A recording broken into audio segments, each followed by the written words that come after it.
Right. Are we live? Okay.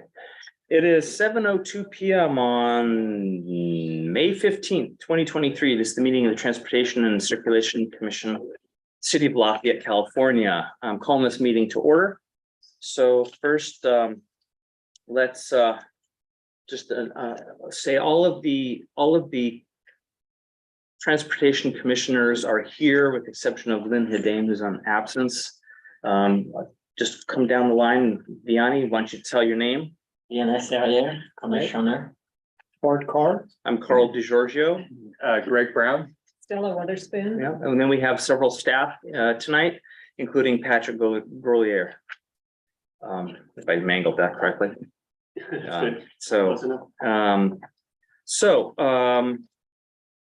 I don't want to talk about item 3, the remote participation clause. Do you care to expound on that? Okay, it's in the, if basically we're now back to being live, that we give the ability of public to call in, to offer comments. You're not allowed as a call-in person to display video or give presentation materials. So does anybody have anything they'd like to change on the agenda, moving or adding?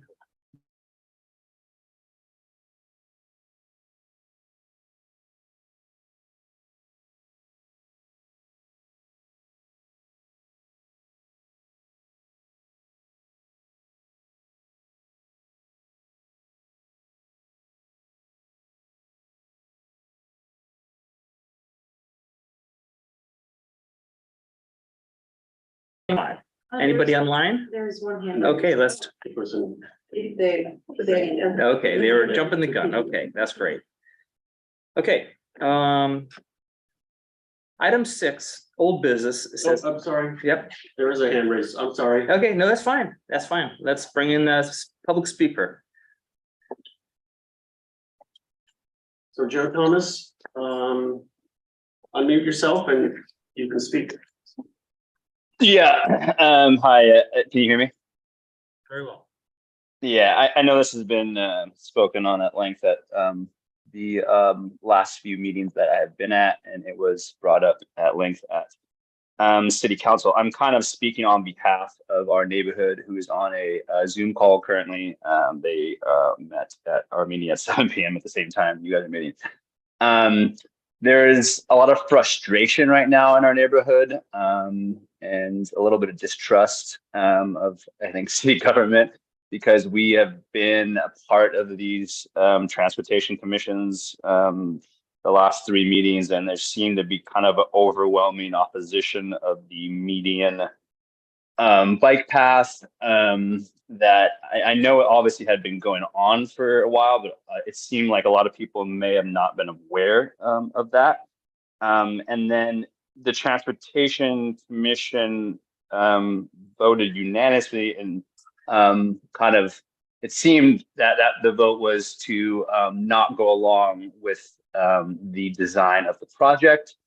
And we believed as a neighborhood that would be passed along to City Council, and City Council would then see that was the opinion and kind of vote in favor of that opinion, or a vote against going on with the design of the project. And City Council did the exact opposite of that and voted 3-1, with the mayor being absent, in favor of going along with the design. So I don't know if you guys can speak on that at all, or if you're allowed to, but I just wanted to comment that it's been very frustrating that it seems like that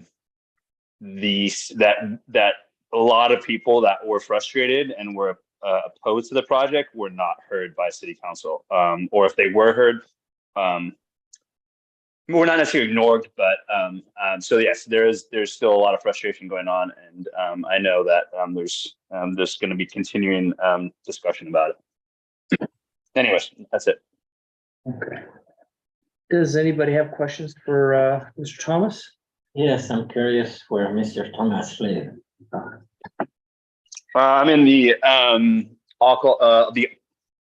I guess the Acalanes Avenue community. I think that's what people have been calling it, but I don't know the exact neighborhood. But it's the community that's directly Yeah. in front of before you get to Acalanes. So it's the one that would probably be the most affected by the project. Yes, we've heard from the comments, yes. Well, thank you for your comments. Okay. I think that maybe we'll touch on that on item 8, but I know that I and some of the other members of the commission are sensitive to the Transparency Act issues around meetings. And that was, yeah, there's a lot of pros and cons, and we can't get into it now, but I hear what you're saying. Okay. Thank you. All right. Any other requests? There are no more answers. All right. Okay, then. Item 6, we are it says old business update on the work plan, commission work plan. We asked staff to add this on a regular basis, probably once a month, the first meeting of the month or something else, that gives us all a chance to find out what's going on with the work plan that we had approved, what other new things are coming up, what needs to be juggled in and out and so forth. So also gives the public a chance to understand what we're working on. So it just hopefully won't come up quite so much as a surprise. So, okay. So Patrick, did you want to talk through any of that? Yeah. So what I thought I would do is, while this is being pulled over, is, we had discussed this plan here and then at council, just show this to members of the public just to align them in. And I've got speaking points for each of the items. I don't know if that's what you want, the level of detail, just high level, kind of where we are with all of these. Well, Or would you want me to? well, so I don't know if we want to go through all of them, but Okay. so let's start with, do the commissioners, since you commissioners have seen the work plan before and also have been sending in emails about various items they'd like to see incorporated into the workflow.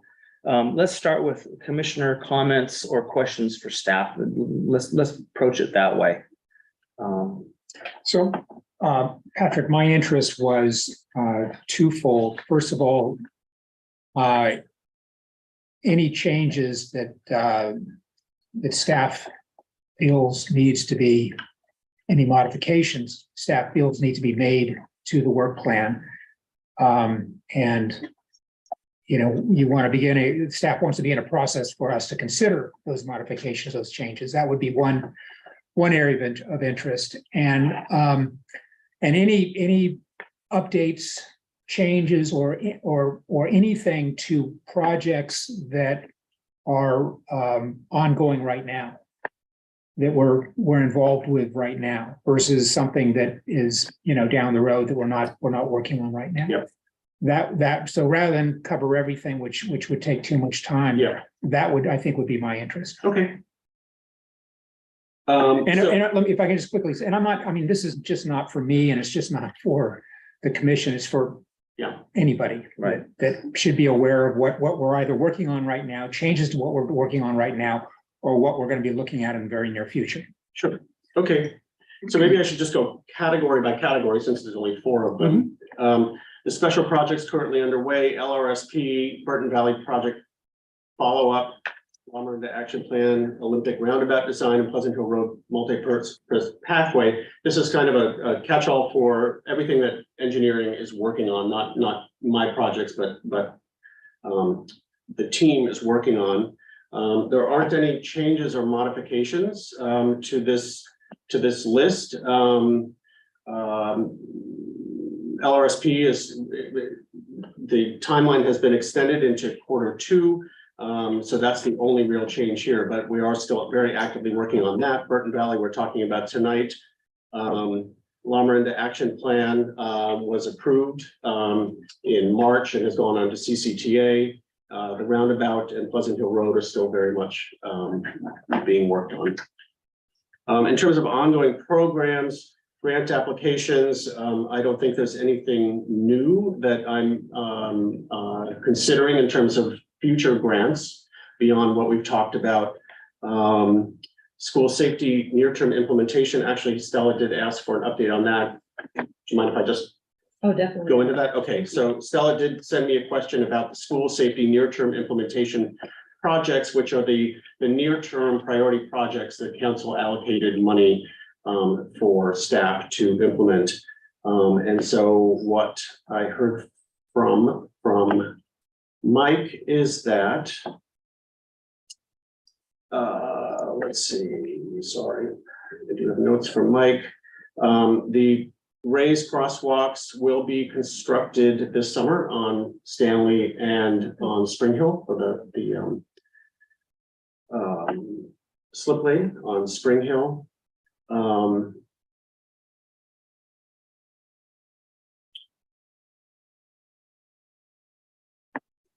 Let's see, okay, the speed radar signs on Pleasant Hill Road will be installed over the summer, so there's 4 of them, 2 in the southbound, 2 in the northbound direction. There'd be flashing beacons in front of Happy Valley Elementary School with a reconstruction of a curb ramp and a reconfigured crosswalk there at Happy Valley Elementary. So that's what Mike is projecting over the summer that will happen. Those are kind of some of the big picture, difficult to construct projects. So those would need to be done in the summer, generally when school is not in session. And there may be other miscellaneous items, but those are the major ones. TARS, the traffic action request form. So I think maybe the next meeting I'll come in and just kind of give a brief overview of what's been done in terms of responses to those. The anticipated new tasks and initiatives, School Street multi-use facility project. So we recently received a giant oversized check from Representative DeSaulnier for $3.1 million. Still working to get the money from OBAG, and we're looking at kicking that project off in the fall. Traffic calming policy update we're here to talk about tonight. The other projects, downtown specific plan and Olympic Boulevard are being led by others.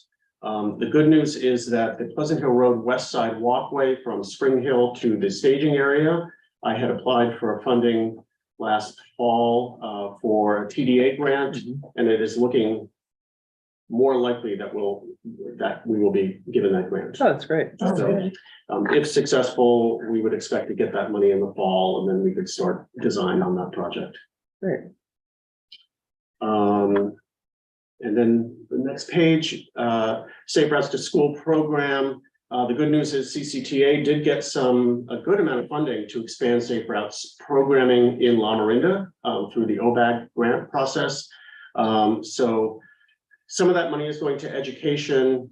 Other parts of that money is still being determined and worked out, but it looks like there may be some mapping exercises that'll be done, like preferred routes to school maps, which will be, I think, a really great exercise to help us, at least with staff, identify, okay, these are the routes that parents are most comfortable sending their kids to school. Okay, so we'll focus our efforts on those, and carpooling and bike trains and kind of all the things that come with that. And then design for potential future projects. I think what we heard was that St. Mary's drop-off is definitely a priority, and Mike and I are working at incorporating some sort of budget into next fiscal year. Terrific. I was going to ask you just about that. So Yeah. that's great. Into the SIP or, So it would be included as part of the School Street project. okay. Yeah. I see, but maybe funding coming from another source. It would be another source, and it would be for planning and design. Yeah, we've got construction funding for School Street Topper and then a little section of St. Mary's. This would allow us to do some design work for an expanded sidewalk and drop-off zone on the St. Mary's, near a compound behind the fields there, for a more holistic Stanley Middle School project. So is that the DeSaulnier money that you mentioned earlier? And you mentioned that was going to be used on School Street? Right. Yes. So a portion of that money would be used for the St. Mary? No. So that money and the OBAG money has to be used for the project as it was scoped. Okay. All right. This, what I'm talking about, the St. Mary's, would be an add-on. Okay. And if we're going to begin working towards using some of the DeSaulnier money towards a more permanent separated pathway on School Street, I assume we'll begin to work with residents in that area, just so, again, we don't, That's right, they're part of the dialogue. Yes, in the fall, yeah. all right. Can I ask about roundabout update? Mhm. I know that there's planned construction starting, but has there been any change in the plan for the delineators, the lane? So et Mike cetera? and Matt are working on the roundabout, and they are, they've been collecting data. Considering different configurations, and then they're gonna go to council on June 12th. To get input from them on, their recommendation, whatever it's gonna be for the permanent configuration, Inputs from whom? council. But do they know what they're doing with the bicycle? Do they have an understanding of, They don't have a staff report done yet. okay, Just to be clear, so in the roundabout had gone to the city council before, and they had approved the pilot project, and with the caveat that they could bring it back at some point if they wanted to, look at it or modify it. And so I think that'd be I great. heard one of the council members say that they wanted to see the project come back, and so Yeah. that's what's leading to this. June 12th. Anything else? Thank you. I think that's good for me too, so thank you for that update. Okay, let's get into the new business, section 7. We have people from Burton Valley that want to hear also, we want to talk about it, so let's get into item A. Do you want to take us through? So I have a very, very brief PowerPoint. Let's wait till it's up.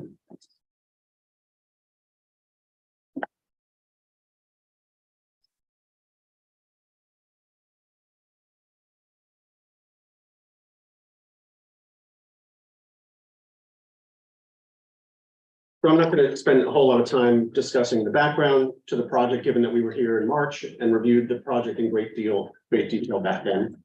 But suffice it to say that the Safe Routes to Burton Valley Elementary pilot study was initiated in 2021 to address concerns voiced by some in the community that there was a need to improve multimodal safety throughout Burton Valley. Next slide. And to encourage walking and biking, including to Burton Valley Elementary. Next slide. So when we met back in March, we discussed the measures that were installed throughout the community in 2021, including those that are up for consideration for removal or retention. And that would include the speed humps, next, delineators at the end of each speed hump. Next. The part-time parking restrictions at the east, the west sides of portions of Burton, Silverado, Marywood, and Roar drives. Next. And in addition, the community was asked if the city should advance design of a permanent sidewalk along the west sides of Burton, Silverado, and Marywood drives. And in March, we reviewed the concept plans that were prepared at the request of council for the permanent sidewalk. Next.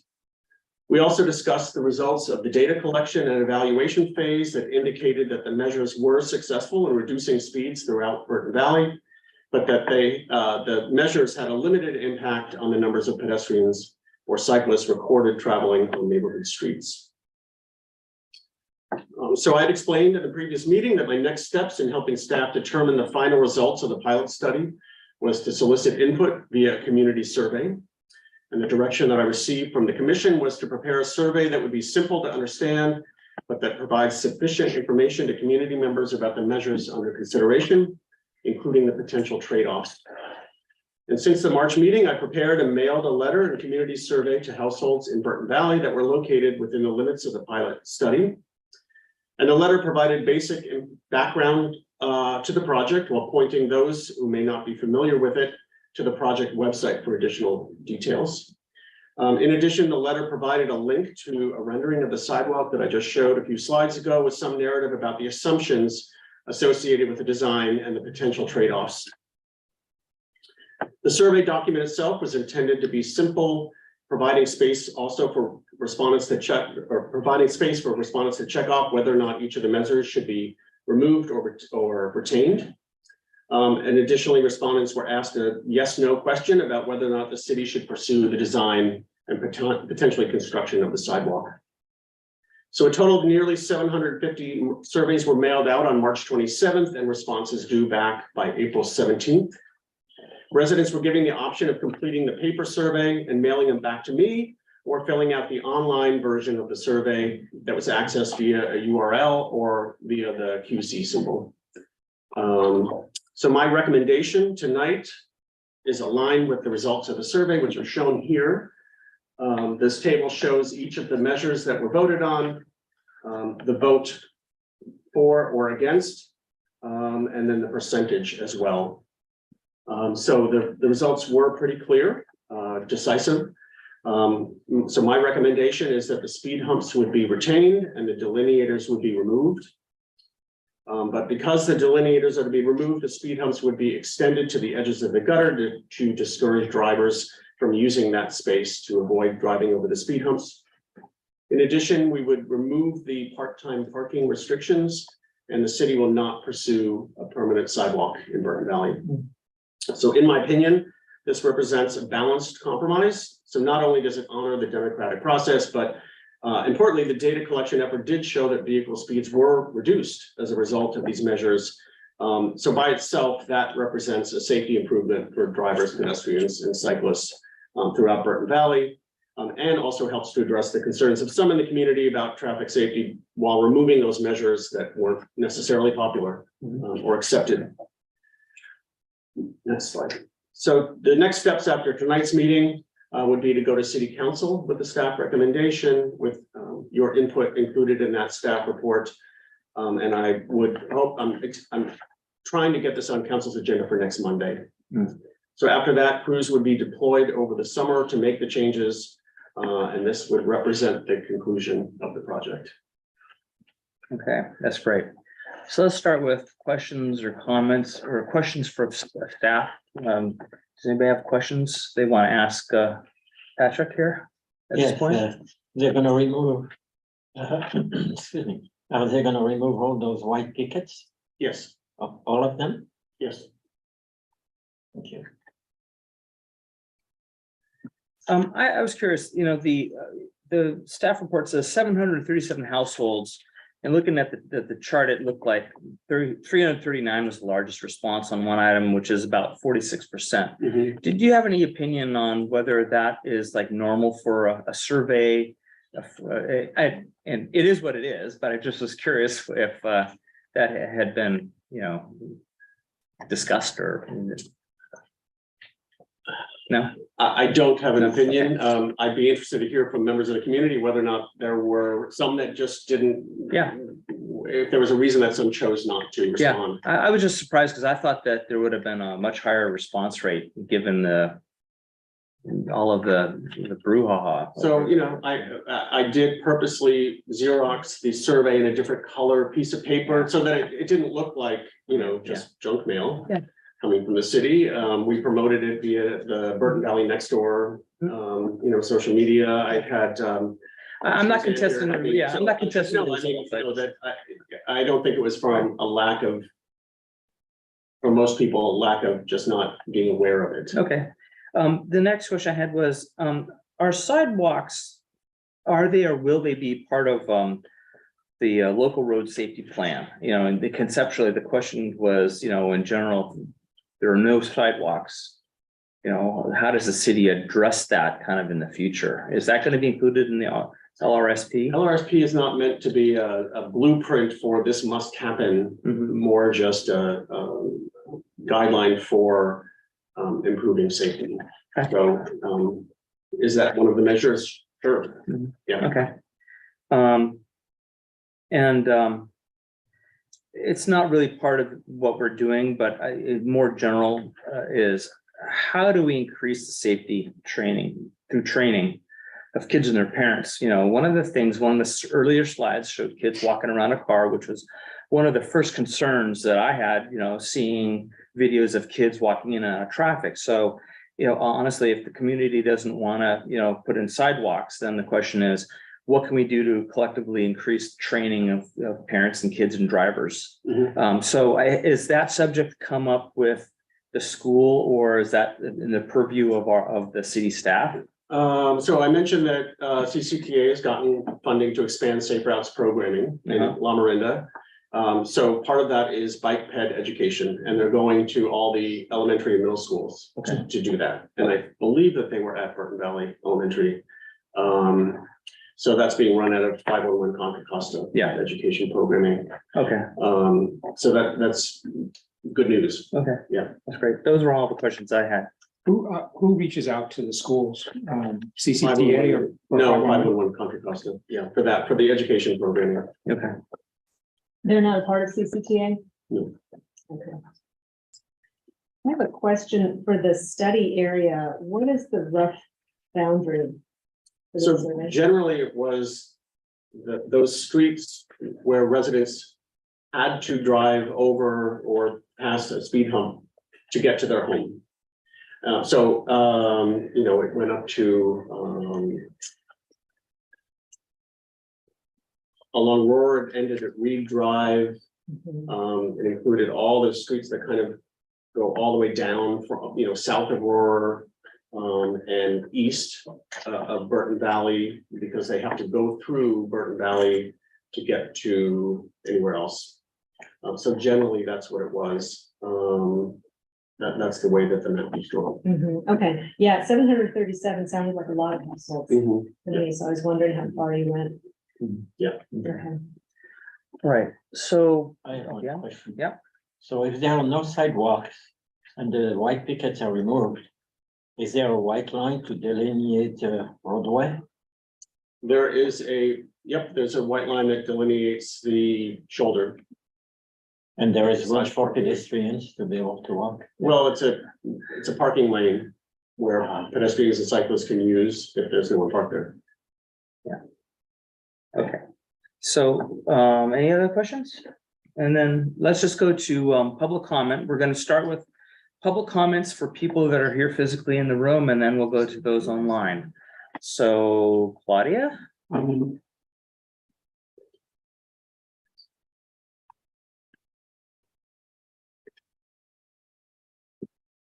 Hello, I am Claudia Cohen. I live in Burton Valley, one of the survey. Yes. Thank you, first of all, for Patrick and staff for the survey and the common sense, results and for advocating for them. Carl had asked about survey results. So actually, in surveys that I've done in the past, and I've read online, 10 to 15% is like a normal response rate. So approaching 50% is awesome. Yeah. Like, you're not gonna get that. Mhm. So that is a remarkable amount of people responding. Also to the comments about education for, parents and kids. So this morning on Silverado, I was walking my dog north to go back home, I was kind of up at the top south end of Silverado. And there were no cars in that fog lane on the right where bicyclists should be going with traffic. But this mom with her toddler kid on a bike in front of her, pulling another kid in her carrier behind her, was going against traffic in the other fog lane where there were cars parked. So she was going opposite traffic, no cars here, very easy to go, but she was going this way and then weaving out, with the cars. So, you can make streets as safe as you want. There was a perfectly safe route here and she's taking the unsafe route. So I don't know what you do about something like that. So back to the staff recommendation, thank you, follows what the community, I think, has been saying all along. Follows Vision Zero for the most part. You've collected the data before, during, after. You've engaged the community. We're very engaged. And you've done a survey and the survey results are in, so seems pretty straightforward, Vision Zero to me. The only non-Vision Zero thing is this isn't a high impact neighborhood. There's like nothing. People, the only reason Silverado and Burton are busy is because of people who live in Saranac, who go to Burton Valley, who aren't even part of Burton Valley. So nothing to do with Burton Valley, but their kids going to an elementary school can't bike, can't walk, way too far. That leaves driving. And so I think the community has spoken. You know, we've been saying this, staff has now said it. So please, please just follow Vision Zero and just please approve the results of the survey. Thank you. Any questions? I have a question, but actually it's for staff. Going back to her comments on the mother bicycling and against traffic, and our earlier discussion on Contra Costa 511 reaching out to schools. Is there, I'd be curious to see what they're providing to schools, what kind of assistance they're providing.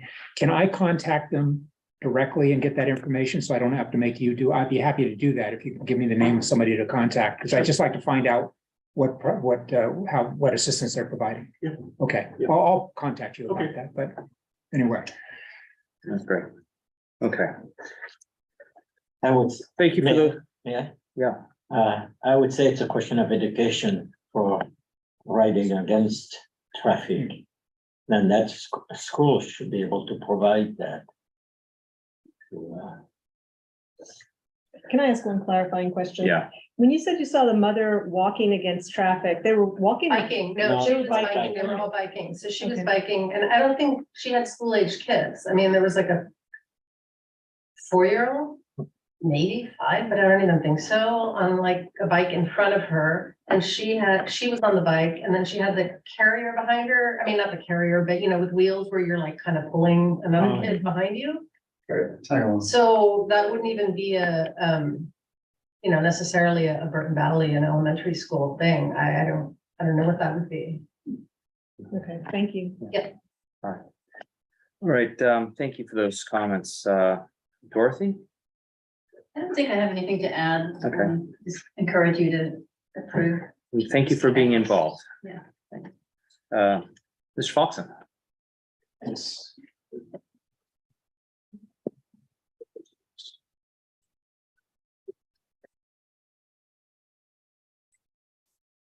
Big file.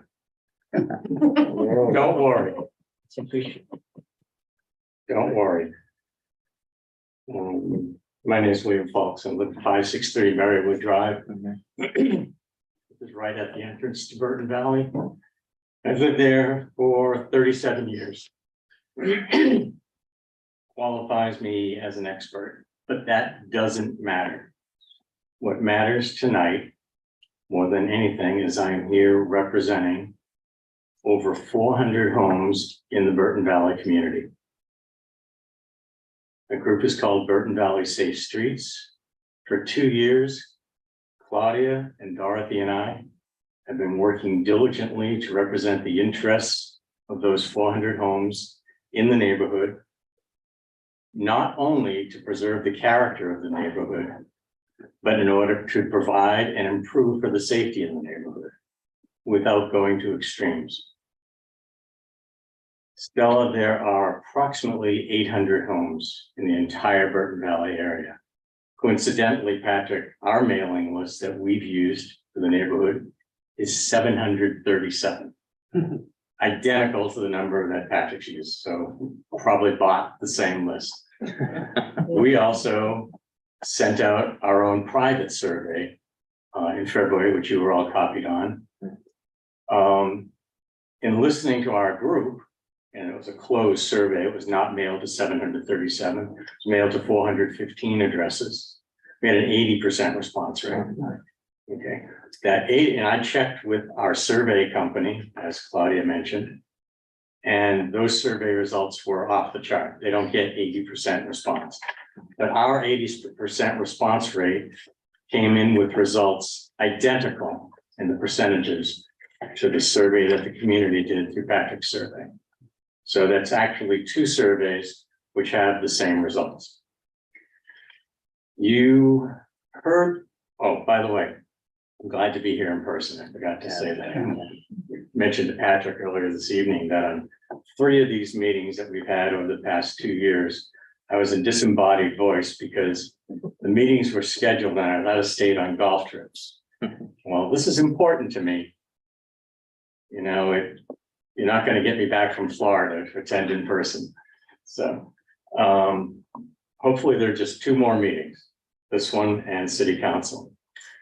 I heard Joe Thomas from the Acalanes neighborhood speak earlier this evening about the level of his and his community's distrust in what city government is doing and reacting to the Pleasant Hill Road project. As Bill Clinton would say, Joe, if you're still listening, I feel your pain. Okay.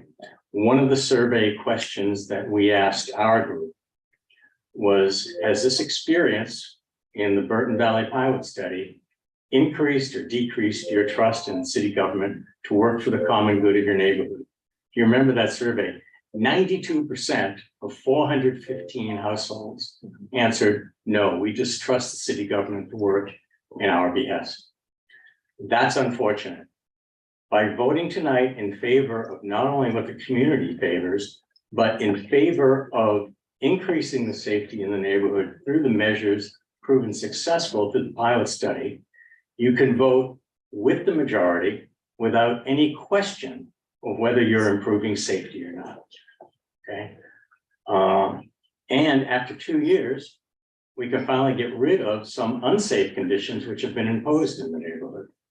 One of the reasons the parking is being, the no parking zones are being eliminated, because when they were enforced, it forced traffic to drive the wrong direction on the wrong side of the street. And so we went to the city government and to the police department and asked them to not enforce the no parking zones, which made it even safer. So then you say, why do we have no parking zones? Well, we shouldn't. So that's an aside. On March 1st, oh, that's why you're beeping me. Yeah, so. Okay, I'm sorry. Wait. I yielded my time. Well, I was gonna say, let's try to wrap it up, but I will. yeah, but I was gonna go the same direction, so. Okay, thanks. On March 1st, you heard over 300 letters of comments from our community. Yeah. You don't need to hear them again tonight. I just want you to know, depending on how this meeting went, through the miracles of modern technology, I can push one button on my phone and you'll get another 400 people to call in. I don't want to do that. You don't want that. What I want you to do is vote in favor of what Patrick has said and recommended. Send that to the city council. We will make we will be civil. We'll make a similar and civil presentation to city council next week or the week there or 2 weeks thereafter.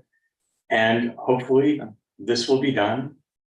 And we'll all say good job, and a 2-year project will come to an end. Let me ask staff a question. So will this be handled through the consent calendar, or will this be a regular item? Do we Should know? probably be a regular item. Okay, so you will have a chance no matter what. Okay. After 2 years, it's difficult to get 400 people to keep attending meeting after meeting after meeting. No, I hear you. No, It's no, really, my point was I was hoping Yeah. it would be consent, so it would just smoothly go through Yeah, unless no, somebody really wanted. nothing smooth, we know that. But any other questions for Mr. Fox? I do want to thank you for all of your participation, and I know that it had been painful at times. But I think we're all learning something from the process. So thank you. Thanks. I'll shut up, but I want to compliment you and Stella for 2 comments you made at the Pleasant Hill Road project meeting the other night regarding listening to the community. I actually wrote down the quotes because I felt that, as you said, you guys have learned a lot. You've made some steps toward learning and listening to the community. And I felt at that Pleasant Hill Road meeting, I believe it was on April 11th. The quotes take no more than a minute to read. It's I like to keep going. okay. Yeah. But, okay, but thank you for listening to that community Yeah, and to our community. I hope it's worth the effort. thank you. Thank you. Anybody else in the room want to speak on this item? Okay, let's go to online comments. We have one online comment. By Abigail Bateman. So Abigail, you can unmute yourself. Hi, can you hear me? Yes, we can.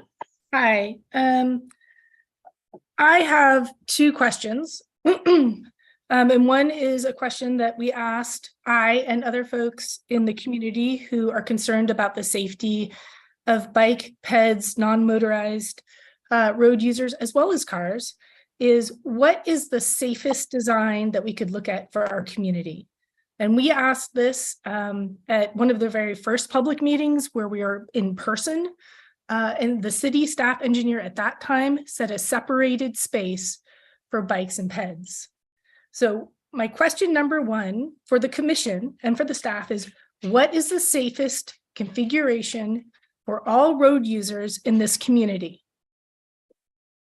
Question number two, and I've asked this at multiple meetings, as well as in written comments, is where is it the public policy to have communities vote on safety engineering?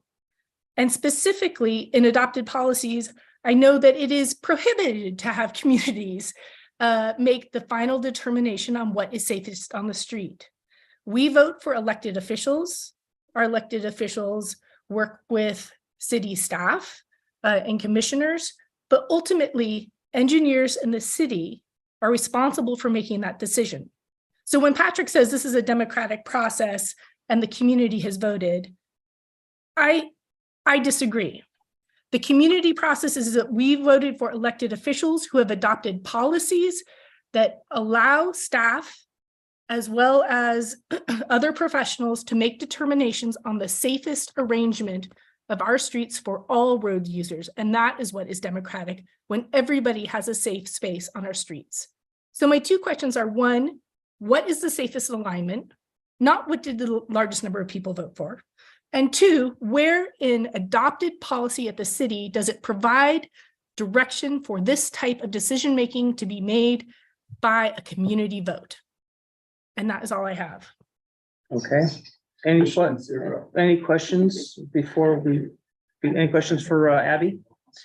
Thank you, Abby. I heard those questions and we'll try and discuss those as we come back. Are there any other speakers online? Yes, next is Jessica Warden, followed by Megan Mittman. So Abigail, you can unmute yourself. Jessica. I'm going back to being muted, so you can Sorry. Okay, Jessica, you may unmute yourself. Okay, hi, can you guys hear me? Yeah, Jessica. All right, yes, thank you. So I just wanted to weigh in as someone who is not in the immediate Burton Valley neighborhood, but due to baseball and soccer and friends and Boy Scouts and everything, I find myself over there much more than I would have thought I would have been. And I was just shocked that the recommendation was to remove the parking and not pursue the sidewalk. I mean, I use the school street path that was recently installed every day, and it is a world of difference, night and day. You have kids that are now allowed to go to and from school on their own. We have less traffic in the immediate area because parents can drop off a further distance away and know that their kids have a protected pathway to school. It's just, I would really like everybody to reconsider what is our goal here and how are we getting there? You know, surveying the immediate neighbors is great because they're going to be highly impacted, but everybody's impacted. You know, we're the whole community would benefit from something that would get this neighborhood, people from this neighborhood to downtown safely, would get the entirety of the Burton Valley area, which is a huge school, give those children and their families a safe space to get to and from school. Halloween, I mean, it would make a huge difference in these areas. And I cannot believe that it is completely off the table, because it is, the school street path is just amazing, and we should have something like that by every school and not make our children and families walk in the street during busy times. Okay. Any questions for Jessica? Well, thank you for those comments. Appreciate them. Yeah, thank you guys. Okay, up next is Megan Mittman. So you can unmute yourself, Megan. Hi, good evening. Can everybody hear me okay? Yes, we can. Great. I just want to really appreciate and say that I've been with you all along. I know how exhausting this is and how much effort so many people have been putting into these conversations. So thank you again for more time on this topic. Would like just to bring us back to kind of some overall citywide goals. I have a couple I'd like to throw out. One is every school should have a safe way for students to walk and bike to school. And another one is every neighborhood should have a safe and comfortable way to get to downtown and to BART. And those are two things that I think are very consistent with citywide policies and goals. And it would be nice, as we're having this conversation tonight, just to bounce it against some bigger picture issues and not lose sight of that. And I would have appreciated staff in writing and making recommendations to, of course, bring forward the survey results, but also to talk about the policies of the city and citywide goals.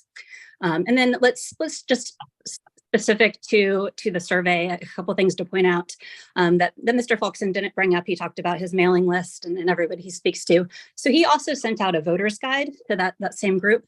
And I know many of you all have seen that, but just some misinformation that I think is important for you all to know that was in that voter's guide. The voter's guide said that children would not be allowed to bicycle on the pathway. Said that the new sidewalk would not be ADA compliant. It said that the project was envisioned to look just like the temporary measures on School Street right now, and that nobody requested this. And it was clarified by staff and on the city website that none of those things were accurate, but that was the voter's guide that was sent out to this distribution list, and Mr. Folkson was speaking with you. So I don't want to get into the nuances, but I think if we are going to speak to the survey as the only thing that we're looking for to direct us on the next steps, we should at least be aware of the misinformation that was provided to the community associated with it. I feel strongly that we should make decisions based on the overall city policies and city goals. We just heard that there's going to be a mapping exercise to define those safe routes to school. What are we going to do if we decide that Silverado and Marywood and Burton are located on those safe routes to school, and we need to make some designated routes to get people safely to and from schools? Are we going to say, well, we decided that we're not going to provide that in Burton Valley, even though every other school in the city has a safe and dedicated facility to walk to that, and this one's the biggest and the busiest? So we'd just like to ask us to take a step back to think about what our goals are, what you all are tasked for as being commission members, and make sure we're taking all of that into account, listening to the experts, the people. There's been multiple people that the city has brought in from Safe Track and from Tool to make recommendations from this neighborhood. And what we're currently looking at right now is the results of one community vote.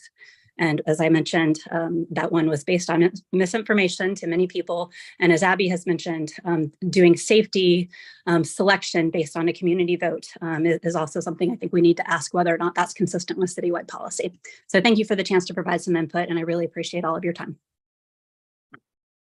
Any questions for Megan? All right. Well, thank you very much. And also thank you for your letters.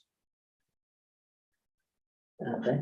That's all the speakers. All right, then let's we're ending the public comment portion, and let's start talking about staff report and also public comments and so forth.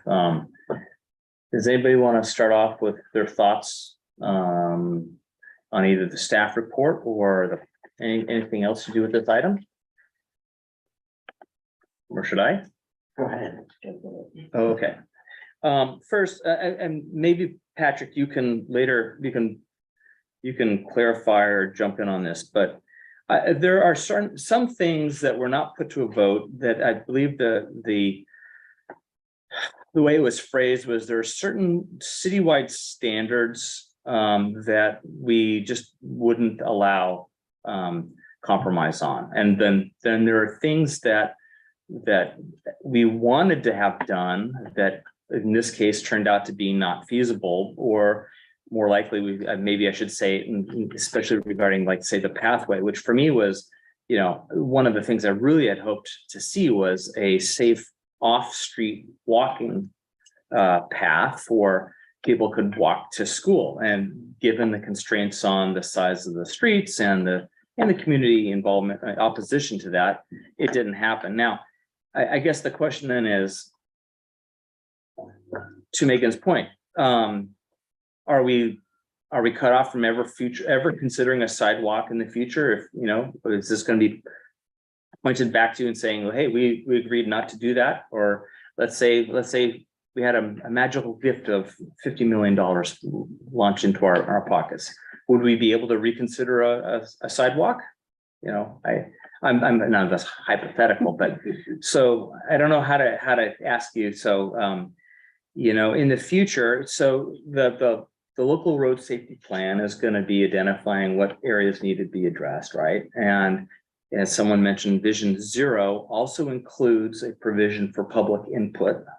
So how should we balance those things, in the future on public safety projects? Have you any thoughts on that? In addition to that, part of what we have to do in government is weigh priorities, right? So with limited budget, limited staff time, is where should we be focusing our efforts, right? So it can't mean that every single neighborhood has to have sidewalks in every street. It's not feasible given the amount of money we have and the resources available to us. So that's just another, I just want to add to what you're saying, that we have to prioritize. And the local road safety plan does state that. And then going back to, yes, there were a lot of other measures that were installed in this neighborhood that I didn't talk about tonight because we aren't considering removing them. The only thing really are the delineators, but we are extending the speed humps to address that, and then the sidewalk. Is there going to be a sidewalk? Not a popular item. So there is no sidewalk? There is no So, I'm sorry, I'm taking over. But if you're removing all those white sticks, for somebody like me who can see well, and who's gonna go blind, how am I gonna be able to know that the white line is useless to me, will be useless to me shortly, or in a year or two? So how I can navigate myself knowing that I'm on the side and not into the roadway? Well, I know I'm an exception, I will agree, and I hope that I'm the exception. I think that was the point, is if there was space and money and public support to build sidewalks, that would be the ideal way to do it. I think what Abby was referring to in her first question was a physically separated path is what we would love, but Right, I agree, but yeah. how do you, or what about those sticks? The white sticks would be very helpful to somebody like me, Yeah, and for little ones too. I think what the community was saying is they prefer not to have the sticks and Right. and take a different But approach. then, safety, isn't it number one? If I can try to clarify things, I think the only white sticks involved here are located on either end of the Speed humps. humps, That's right. right? Yeah. Oh, The white sticks are not used to All the way? demarcate not like on, the shoulder parking areas, which are marked by the white line, the painted white line. So that's still gonna be there. Carl, am I allowed to No, clarify something to answer your question that you were asking Patrick? Or can I whisper the answer to Patrick and he'll tell you? okay, just go ahead and shout it out then. You asked about what happens if a sidewalk is recommended through LRSP, separate pathway. LRSP survey has already been done at identifying the highly impacted neighborhoods Yes, I throughout the city. Burton Valley is nowhere on there. what I was getting more towards, like, at what point do we bind ourselves from future discussions on projects if as time goes by. 7B is coming up, and that's where Patrick talks about future traffic calming Yes. process is probably answered there. Yes, yeah. Okay, are you okay, Vianney, with those were not really delineators Right, no, I on a understand. pathway? No, Yes, I okay. understand. I was with you. So the other question, so Abby asked about the safest routes, which would be separated, which didn't seem like we can do it. Voting on safety issues is something that Megan also said, and there's, as I think Patrick says, there's a trade-off. I don't know what other items, any other comments based on public comments or your own thoughts on wrapping up this project? I don't think that the city, I could be wrong, but I don't know of a policy the city has in regards to taking a project, directly to a neighborhood for vote. I think it's something that we decided, that was a decision on our part, on staff's part, to that was the most direct way to go to the impacted neighborhoods to determine what made sense in terms of our going forward. And I thought it was very logical to do, and we got a result that provided us with a very clear message. Yeah. And I'm fine with that. Yeah. So unless somebody says that that's not the right way to approach this, then I think that we made the right decision. I'd also like to say that, just to reflect back on this process that we're hopefully concluding. We'll conclude with the city council action, but it's been a long process. It actually started before I was a member of this commission. But I think that it's been successful in that we've gotten treatments, changes that will benefit safety in the Burton Valley neighborhood and benefit those students and parents that do want to walk, bike to the school there. And I think that's important. Sure, people didn't get everything they wanted, but there was enough that was accomplished that I think that as we can see from the reduction in traffic speed, it is going to be safer for everybody to use, whether you're driving in a car or you're walking or biking or what have you. So I think it's a good result, and I am supportive of what staff is recommending. So, Given that, do you want to make a motion to adopt the staff recommendations? I'll make that motion. Yes. Do we have a second? Yes, I Okay, second. there's a motion and a second. Any further discussion on this? Just one thing. I think the process has been dissatisfactory to probably everyone involved. It might be just extrapolating from my own thoughts, but I hope that there's some learning that the city will be able to do, and we'll all do, for going forward with this aspect that some of the other speakers spoke about, or how do we implement safety improvements in other parts of the city? And it seems like we have to engage the community at large, definitely where the improvements are going, and incorporate that early in the process. I think that maybe in this particular project, it just came a little too late. And there wasn't as much opportunity for a negotiation or a collaborative process.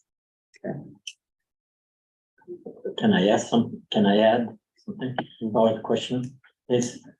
Are we bound by experts or by people who local people who decide which way they want to go by doing as little as possible as far as safety? But I think experts are the ones who can make things safer. So I don't know.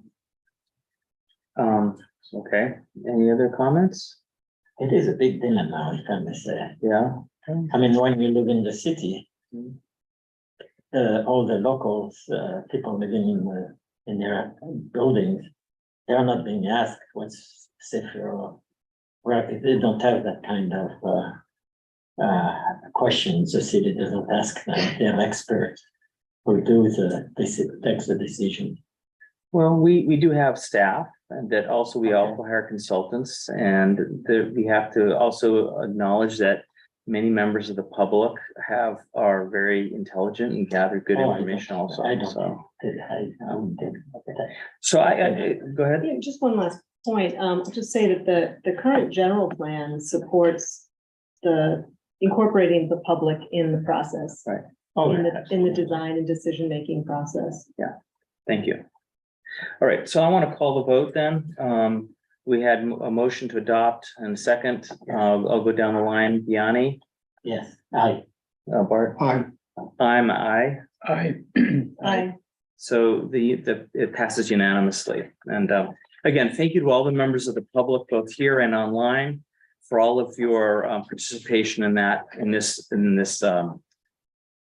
pilot study, and hopefully it'll be smoother and more agreeable next time we have a similar process. Okay, so now let's move on to item B, the update to the calming program. Great. We've got someone here. Oh, no? Yeah, sure. And a PowerPoint. So just a really quick introduction, as described a few minutes ago on the 2023 work plan, staff is working on an update to the current traffic calming program for Lafayette, which was created in 2003. So while the intent might be the same, to reduce mid-block speeding, to make streets more comfortable for all users, and to improve neighborhood livability, we are considering some changes that will help to do a number of things for the program. First, it should be aligned with the local road safety plan so that it reflects a data-driven process and also is consistent with the vehicle speed reduction measures identified in the safety toolbox that have been vetted through the LRSP process. Importantly, it needs to be set up in a way that staff can prioritize requests for traffic calming through an objective process so that staff is able to determine which streets are eligible for traffic calming, and then among those streets, what are the highest priorities to address. An updated program should reflect a realistic availability of staff time, and from the public's point of view, should be easy to understand, transparent, efficient, and predictable. And finally, because the concept of traffic calming can be divisive, we want to ensure that the updated program remain a resident-driven, application-based program that relies on community support to determine whether or not there's community consensus on the need for traffic calming. So staff is working with PlaceWorks on this effort, and I'm happy to have Charlie Knox here with me tonight to help initiate a discussion about our approach to the updated traffic calming program. Thanks, Patrick. It's a pleasure to be here. And I think one thing that came from this last discussion is that everybody agrees on at least one thing, which is we should have a fair process with some certainty that's based on city policy and incorporates professional design and engineering. And so with that in mind, those are really the objectives of this update. Next slide, please. So you have the traffic calming workbook that your guidebook that you're familiar with. And a quick agenda, just 4 items tonight, about a dozen slides, but that's too quick. Just what's the purpose of the update? How is the guidebook organized now versus what we're looking for you to comment on in the future? I'm going to just run through our revisions, and unfortunately, there's not a great way to do this except show language next to language. So I'll try to be brief and let the slides speak for themselves and not repeat what's on them. And then the next steps. Go ahead. So as Patrick said, and you just heard for quite a while, it really helps that the program is transparent, predictable, easy to understand. It also does need to align with city goals and policies, which of course are mostly about safety first, and then also about design and neighborhood compatibility in all travel modes. Community support is important, as has been mentioned. Vision Zero, but also just basic principles of governance and equity require that the community be involved. I do agree that 10 or 15% in any kind of survey, however it's launched online or in person, is pretty good. So something like 30, 40, 50, by 80, I've never seen 80%, but 40% is pretty good. But if you look at the second last bullet, it is really important that the design require engineering best practices. So the local road safety plan is coming. The toolbox is built into there. And so with the update to the traffic calming guidebook and the traffic calming program, hopefully it'll be easier for people to see what their choices are. So when a group on the block face or on both sides of the same block get together to ask the city to do something, which is really the way to initiate this, they'll have some knowledge, and through Patrick and other staff and engineering public works, they'll be able to say, hey, we think some of these things are things you should think about, which is why I put the picture in of this fairly suburban speed. Who knows what people call speed table, speed bump, speed hump, but this is a great one because it can be very temporary, it can be permanent. It's just a few inches of rubber. It's not super expensive. It doesn't have the same installation features of asphalt, but it's really effective. I don't know if you guys have ever driven in southern Baja. You can also just use those little metal canisters across the road, and that'll get people to slow to zero. But the point is, there are some really extreme solutions. This is just one of hundreds that are worth looking at. And striping is also very important, which is shown in this photo. You get a lead in like this thing is coming. Slow down. Next slide, please. So in the magenta, red, whatever that is on the right, is what we're proposing to do with the organization of the guidebook. Yes, there's some manipulation here. The font's a little bit bigger and easier to read from here, and it's in bold. But what's happening with the current guidebook is that the chapters are too few and too brief to really get across in the table of contents where things are. So we're hoping an organization like the one you see on the right, which is also in the staff report attachment for tonight, is going to help people find what they're looking for. And that marrying that with the tools in the toolbox, which can be updated on a regular basis, I think will give people an idea of when they ask for traffic calming, what are the things they really think are going to be useful. There's also, of course, the issue of what's expensive, what's not. Starting with neighborhood education in the tier 1 that you're familiar with now, and I'll go through that. Pretty easy, pretty basic. Materials are cheap. Signage and striping is kind of the next level, and then these major physical projects like roundabouts or speed bumps or traffic signals or other things like that. Next slide, please. So here's what we're recommending and are hoping for your comments on tonight. So right now, the way that we think that the document should be set up is to have this introduction that talks about multimodal travel. What are the objectives? Safety, safe travel for everyone. I'm sure you guys are starting to hear in the whole equity discussion in government, it's just about everyone. You can name any groups you want, but it's really, people who have sight issues, people who have mobility issues, people who are riding multiple bicycles at the same time. How do we approach that so it's safe for everyone? We'd like to help you guys modernize the language that's in the document so that you can see and read clearly and understand clearly what best practices really are, and kind of change the focus from what the current book said, which is probably relevant 15, 18 years ago, in quote, inappropriate driving. We all drive, and when we get out of our cars, we're all pedestrian, and we can't believe how drivers behave towards pedestrians. Then we get back in our car. We're like, why is this pedestrian in my way? So there's a lot in there about behaviors change because the physical environment makes those practices easier or harder, and it's not really the mentality. It's more like, what does the street look like, and how do I travel down it? And that's really what the toolbox approach is about. And so we want to revise to state more clearly that it's really about safety for everybody. And enabling residents to come to the city with an idea and then go through a standard universal application process with the same rules for everyone. Because even though this seems like a very difficult, long process for Burton, the fact that even got in the pipeline is not easy, right? And you have people competing for resources. You have neighborhoods that are going to come in at the same time, and you've got to be able to explain why one neighborhood is getting attention now and another might have to wait. And that's going to come up more and more and more as there are more of us trying to use the same streets. And I think it's important, the last bullet, to explain what traffic calming can and cannot do. It does not cure disease. It does not automatically make a neighborhood or a community happy.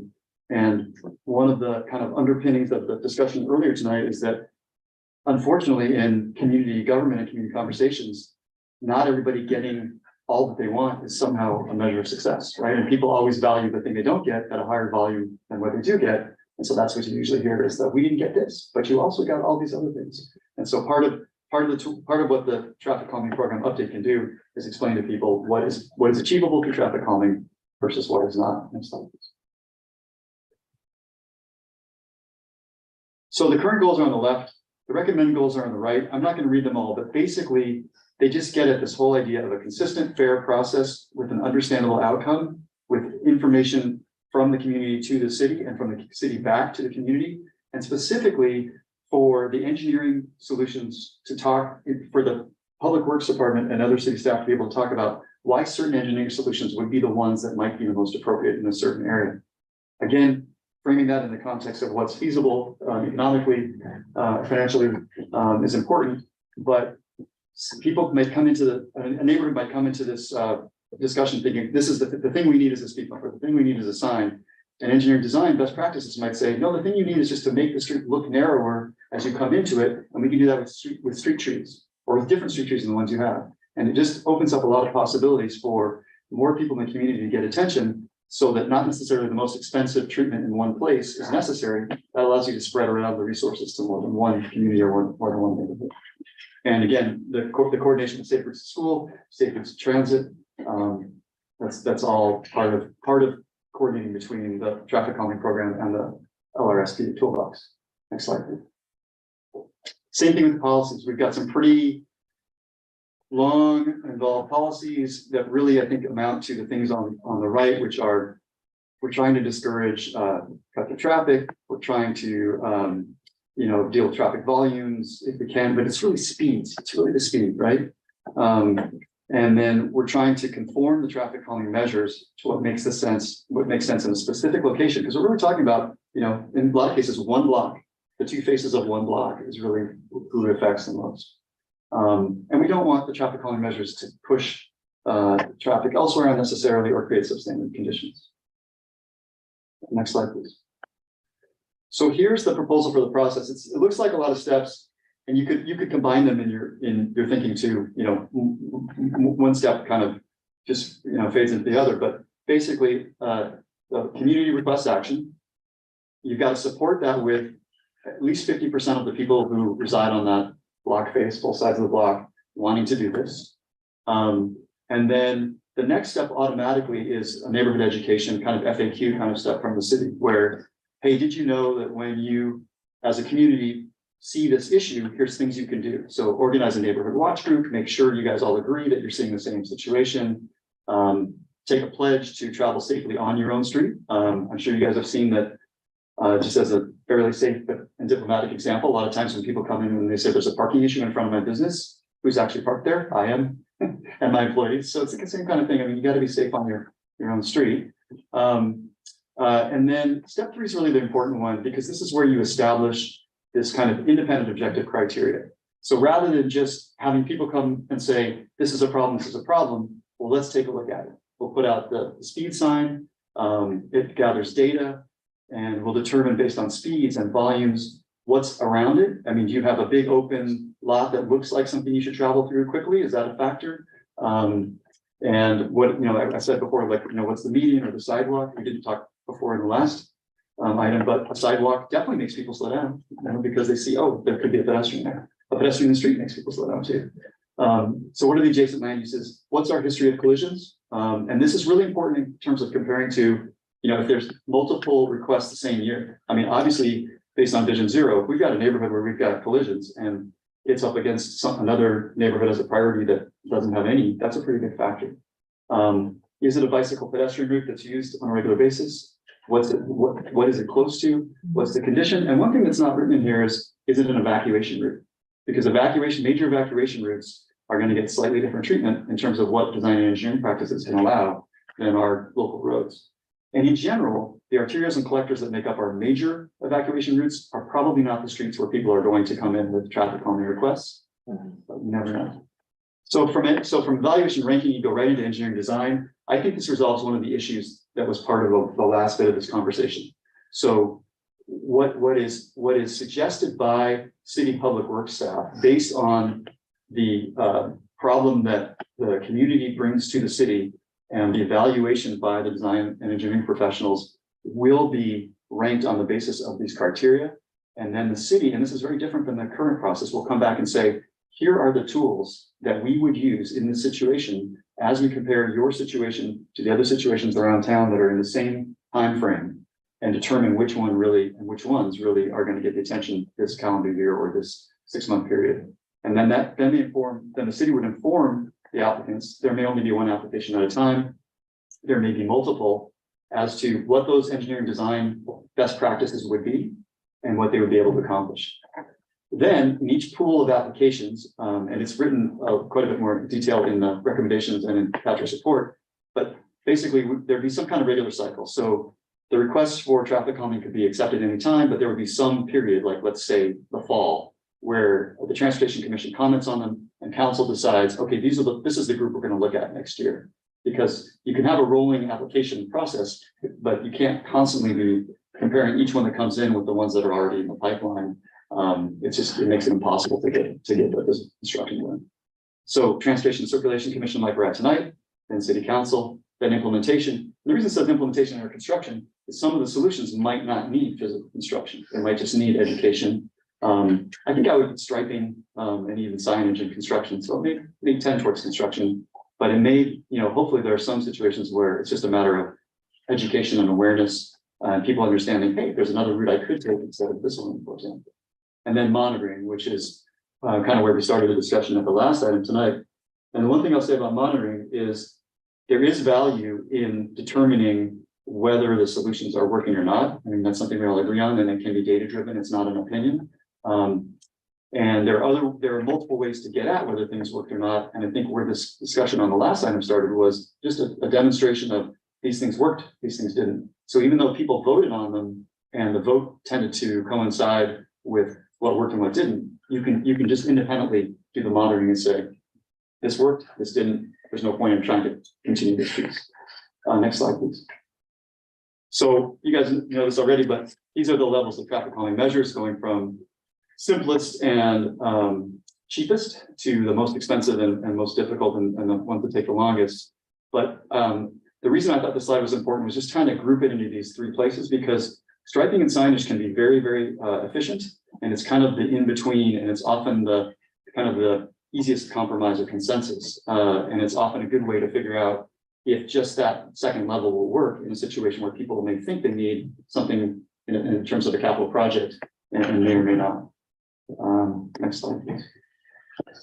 So the next steps for us is to get your comments and record them tonight and come. This is a very quick project. We're going to finish by June 30th. So we'll get your comments tonight, public comments, and then come back with a draft for you to look at and comment on before we go to the City Council.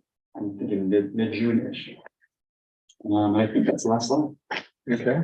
Oh, I had these up just in case you want to talk about what routes are where, but I don't think we need to slide now. Unless you have questions. All right, let's start with, does anybody have questions for the speaker? Mr. Knox? Oh, yeah. Yeah, well, I didn't know if you were just looking. And I forgot to say hi again. This is my first time in person with you. Yes. You probably remember through the CCTA area plan process, we spoke a couple times, but it's really a pleasure to be in person, same room. Yeah. Okay. Great. Thanks for that. It was very helpful. And I think directionally it's the right way. I guess I had a few questions or things I hope you could clarify. One is I assume that because you are putting this together, you kind of feel like it's best practices at this point in time, having seen other jurisdictions.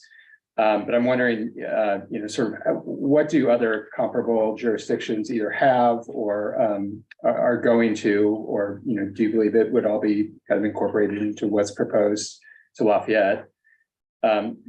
That's one. A second is, I know we're still kind of in the process of finalizing the LRSP, and that hasn't been, finalized, approved, presented. I think there's some concepts in there that will likely, be finalized, but, will the approval of this be kind of contingent on the end of it to make sure everything from LRSP is incorporated into this? And then my third was, does this process, would it apply to sort of any project, both a city project proposed as well as a neighborhood project proposed? And would there be differences in a pilot project versus a more permanent project? So sorry, that was a lot of stuff. Middle question first. Yeah. Yes, best practices, similar size cities with similar types of neighborhoods, similar issues will all be included. Same kind of fair, transparent, enumerated process that's very clear and easy to understand. I believe the last question you just asked, the answer is probably not exactly, right? So if there's a project for which the city got, say, Federal Highway Administration or Caltrans funding that had certain parameters, it's not going to go through the same process. It's probably going through a much more difficult, long process with CEQA, NEPA, and other considerations. But no, I don't think that's something that's taken on for reasons more than just safety, like utilities need to be undergrounded or a shopping center is getting upgraded and the street needs to be redone. It's not going to go through the same process, and it's going to have design and engineering on a much larger scale, which gets at the first question, which is the real issue in traffic calming nationwide is how much money do you have to do the improvements, right? And this came up earlier, with unlimited resources, sure, put a roundabout in and make the streets wider and do a class 4 separated channelized bike lane.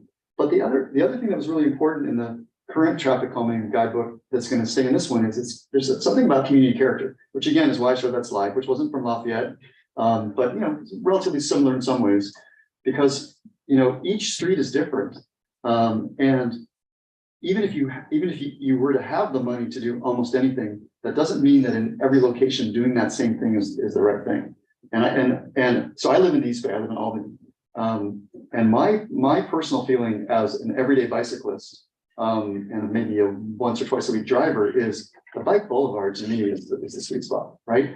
Because and there's a big equity piece of this too. So I do a lot of work in Stockton and Santa Rosa and Modesto and places that aren't as well resourced or have neighborhoods that are really underserved.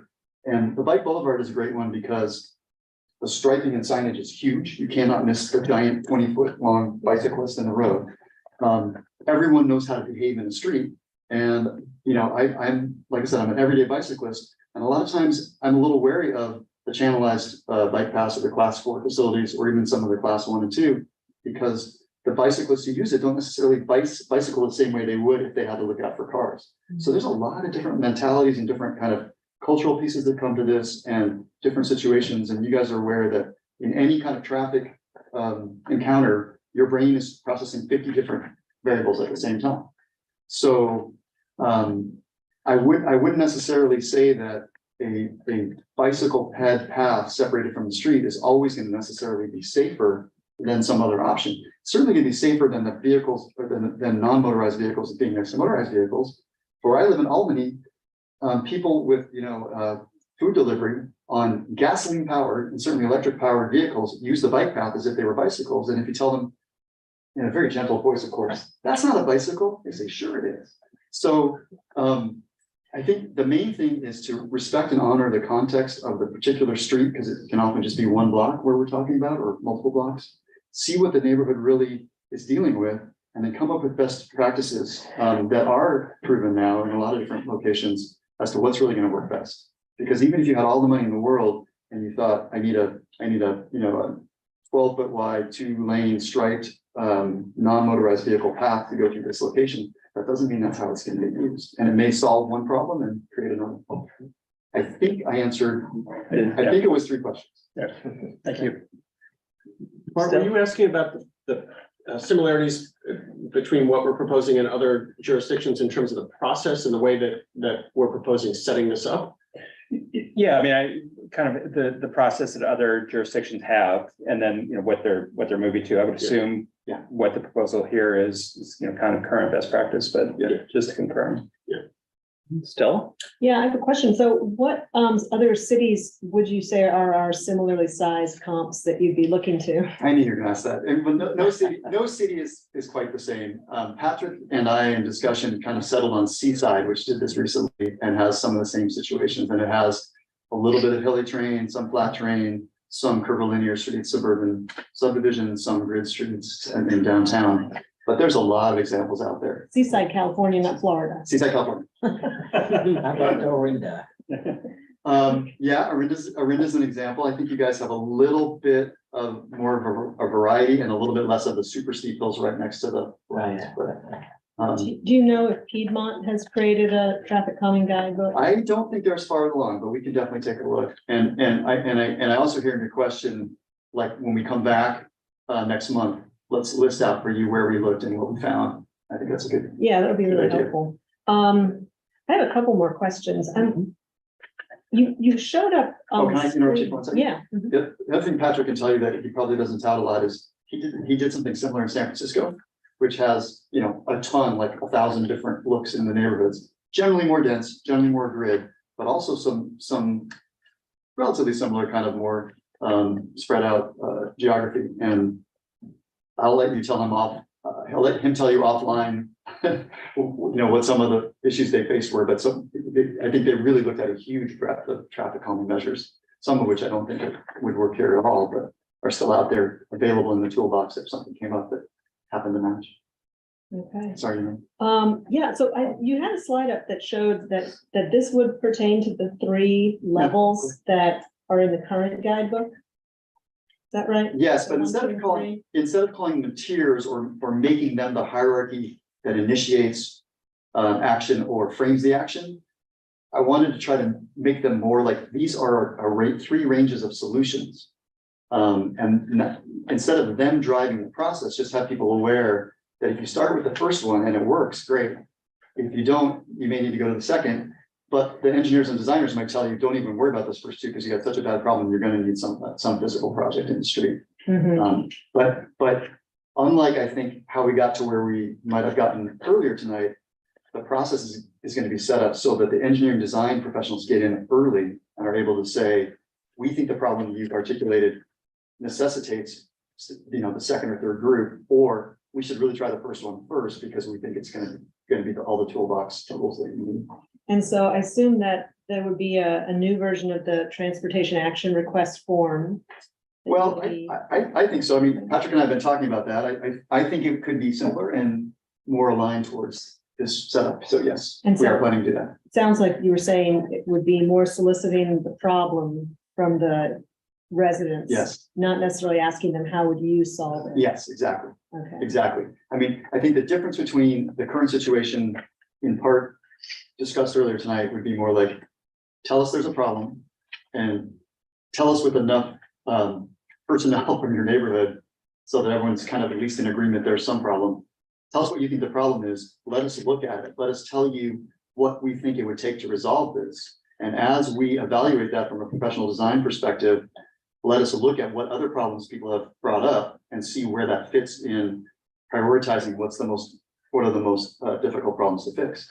And then we come back to resources, because if resources are less limited, you might be able to fix everybody who comes in the same calendar period, or you might only be able to fix one, and the one might be so difficult, you've got to put your resources into that because you have fatalities, or you have frequent collisions, or you have, you know, very high speed, violations versus something we'd like to do, but we're not going to get to it this year or this 6-month period or whatever that time frame is. Well, I follow up. It's not necessarily for you, but for Patrick, funding. There's description in the current guidebook about neighborhoods having to take on some of the cost, like let's put some skin in the game.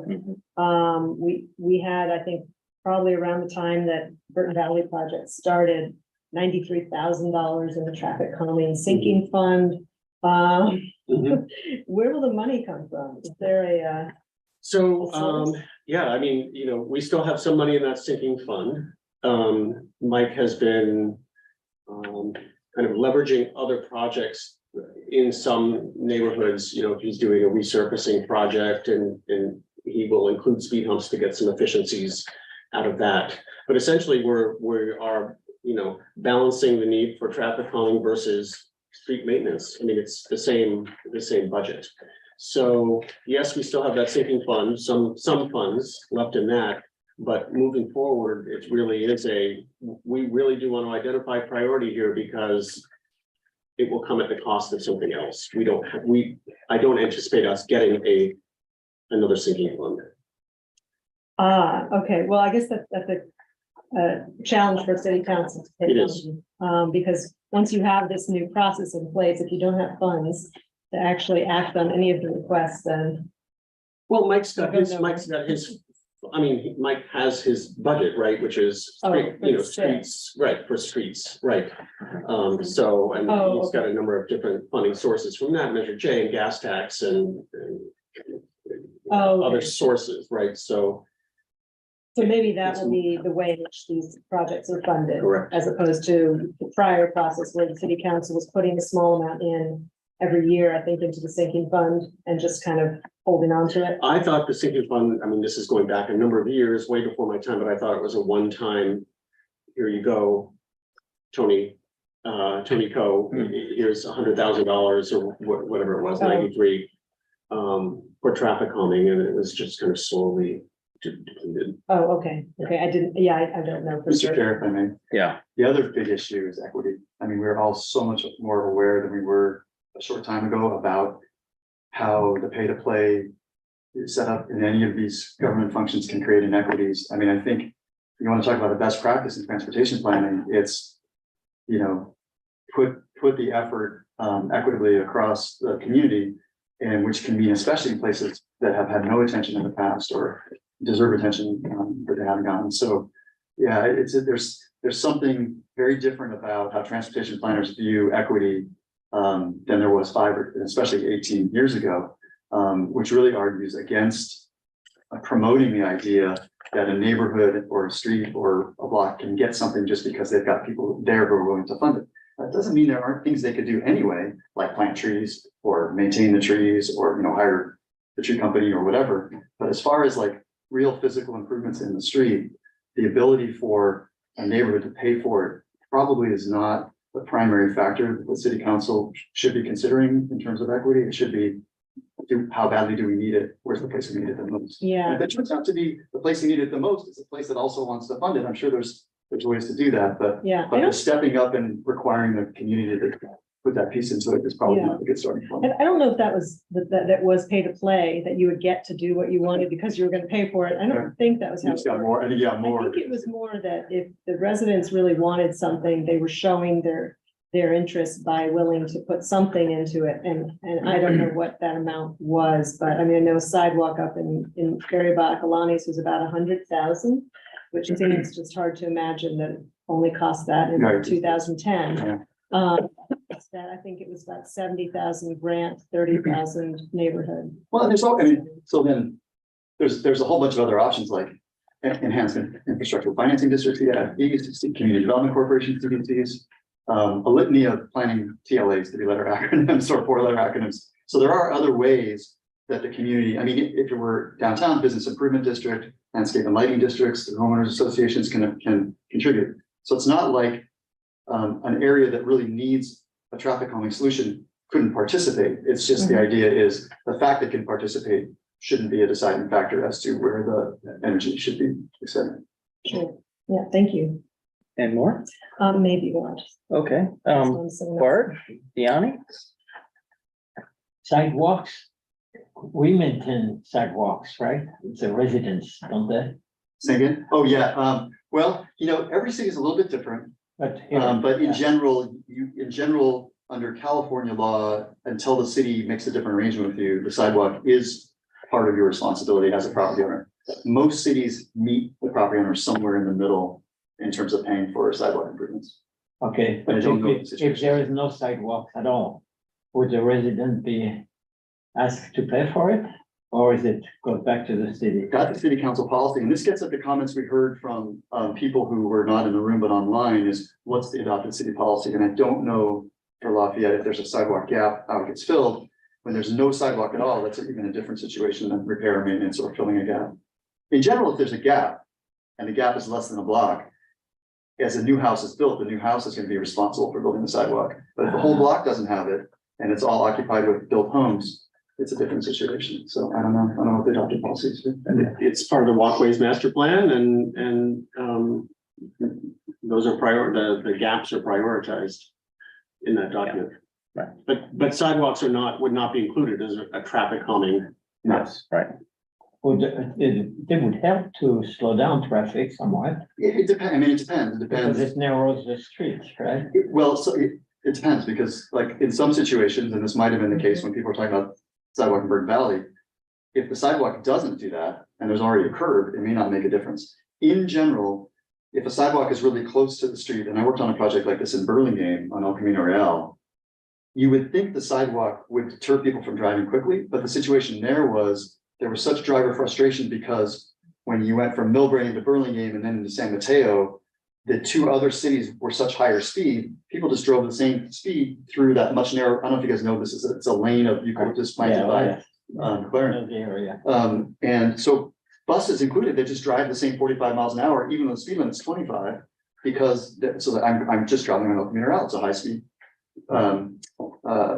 thoroughfare. So for people walking on the sidewalk, it's super dangerous because the sidewalk is at the curb, it's not set back. And you actually like can reach your arm out and get your arm hit by a vehicle, so.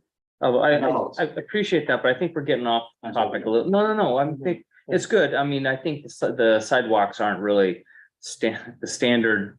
It's not a standard traffic Standard, calming toolbox item. Nor would I expect us ever to have the budget to Yes, install a yeah. sidewalk as a Okay, traffic calming. so, Bart, you had some comments, questions? Yeah, I have a comment and a question. I just, maybe it's just me, but I found your recommended new goals to be fairly wordy. Oh, okay. Do you want to put it back up on the screen? And I just found the current goals to be more direct Okay. and easier to understand for the public that may not appreciate the wordiness. Well, at least we got fewer.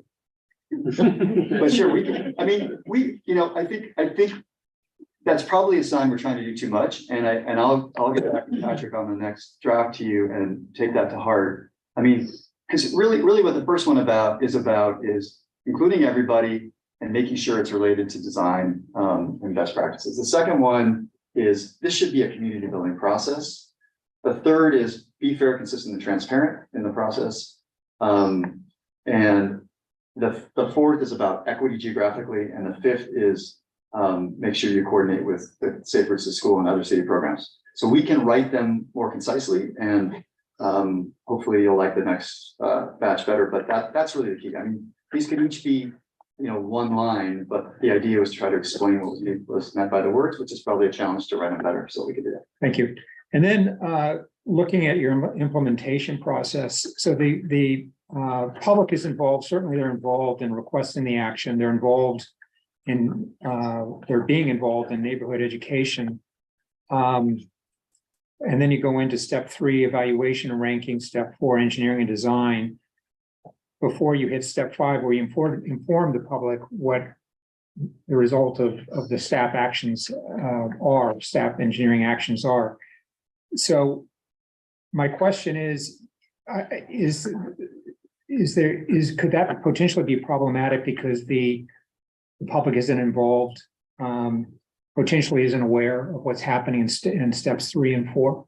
Well, I didn't know that what I was going to sit through before this item was going to take me to this point, but I actually think, because Patrick and I had talked about how step 4 and step 5 work together, and actually really step 5 is really just the end of step 4. You made a decision based on data, engineering, design, and then you tell people what it is. But I actually think one of the problems that was identified in the process, and I think Stella got to this, like, what did we learn from this? Is that there was too much of an emphasis on having engineering and design be the purview of non-engineers and non-designers, i.e. the community. Mhm. And I think what this would do, and again, I could take your comment to heart about the goals and make this 4 steps with multiple pieces because they kind of run together. But what this says is we're going to use data-driven criteria to determine how bad the problem may be compared to other places, look initially at what we could do, and then tell you, here's what we found. And so I don't know if you would end up with a survey saying, because the first quote survey is the request for action. We as a neighborhood think there's a problem. We think it's bad. We want you to do something about it. City comes back and says, we heard you. Here's what we think would possibly resolve the issue. And here's how it sets up with everyone else's issue that they've told us about. And therefore, here's what's feasible. And it might be bad news, like you may have to wait. Or it might be, you thought it was only going to take neighborhood pledges and people driving slower or whatever, but actually you're going to need some big physical improvement. So I actually think it depoliticizes the engineering design process, which it sounded like was one of the issues that came up with Burton Valley, where, there was the data piece, which I think spoke for itself, but then there was also this kind of, do you like the data piece and do you agree with it? And you wouldn't get that in this case. So I guess I understand everything you just said, but I guess my concern is if there's a gap of weeks or months between step 2 and step 5, where the public isn't aware, isn't involved in what the city and or others are doing in those 2 steps, 3 and 4. then that could cause frustration if they're not happy with the results of what, you're bringing back to them in steps 5. It's a good point, but one of the things that happens in step 2 is if it's clear to city staff and anyone working with them on the professional side that first level of the 3 levels of intensity of the traffic calming measures is what is needed, then they'll know right away. Right. So it will only be groups that have brought up an issue that may or may not be competing with other groups in the community bringing up similar issues that are waiting to find out, like, how big is the solution to this and can it be done? And where does it sit with people who are also asking? So I don't know, we can take a look at the timeline, which we tried to be generalized about and not try to put an exact schedule, but I think it's more like a couple month process, not a 4 or 5 month process. And I think there's the ability for the city staff to inform the neighborhoods that are asking for traffic calming on a regular basis. Here's where we are. Here's what we're looking at. So I don't think it's dead silence from City Hall. It's, we're comparing this. We have 7 applications we're looking at right now, or we have 2 applications, or yours is the only one. Here's what we're looking at. We obviously want to try to do it with the least amount of disturbance to the neighborhood and using the resources we have. And that information can go back and forth. And I think it could even come through and be presented at the commission here, which meets as much as once a month. So I don't think it's necessarily. I think we should put a schedule to it, right? So that, that we're evaluating applications in, I don't know, September and April, and data collection will happen, over the next month, so that it's all being done as a group. It's more efficient that way. You will expect to hear back from us in November with the results of the data. So I think, we can put a schedule together so that people residents are aware of when they might hear back next. That would be helpful, yeah. Yeah. The current guidebook or guidelines, throughout the process described in the current guidelines uses a NAT, Neighborhood Action Team, from the very beginning when, they take a look at the easy things to do, the tier 1 things to do versus more expensive, more difficult things to do. The NAT groups or teams are involved in that whole process. And I'm just wondering, I didn't see NAT, Neighborhood Action Teams, being involved in what you're describing. And I think that. Yeah, we just didn't use the terminology. Basically, the first thing that happens is city staff sits down, actually stands up, goes to the site with everybody and starts determining, okay, how do we as a neighborhood take the first step to deal with this? So it's not just, where is this necessarily going to go beyond neighborhood education, but neighborhood education is the first step, and that's done with city staff and the neighborhood on site. I mean, Patrick can correct me, but my take was that the formalizing the terminology and needing to create a formal setting for that wasn't as important as making sure the city staff was communicating with the neighborhood on site and then afterwards. But if you got it as a commission, if you want to recommend keeping the terminology, you could. Well, then that's is the public process of forming groups. Yep. And I think that it doesn't reflect the amount of staff time, right? That is a tremendous amount of work for a speed hump, right? So I don't think it's realistic. And so I don't want NATS to be part of the updated policy. Okay. But would the public be involved at all in steps 3 and 4? So the idea behind step 3 and 4 is not to be a black box, but to be a data-driven objective step, so that what happens in engineering and design, and I'm certain that there are professional design, engineering, traffic calming people who live in Lafayette who probably live in a neighborhood and have a pretty strong opinion about what works best. But the idea is to depoliticize it and to make it to base the decision, not just the hierarchy of decision making, but the reasons for making the decision on an objective set of standards. So I don't want to use the word no to answer your question, but I think that's what we're trying to get away from, is having the neighborhood come in the evaluation ranking and continually saying, well, here's why our problem's the worst, and here's why we need this particular solution. But to let the design professionals look at it and come back with, here's what we think is the right solution. The neighborhood, the community is going to be able to pick that apart and say, we don't agree, and here's why. And we think we're more important than our neighbors 4 blocks away because we think this and that.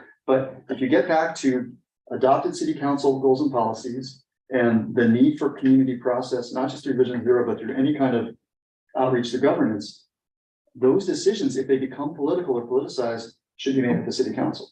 And so the idea here is give people the tool, the information they need, where if they still feel like, you know, the city staff and their consultants, and I'm not a designer or engineer, they're telling me I don't need a speed bump, but I really think we need a speed bump.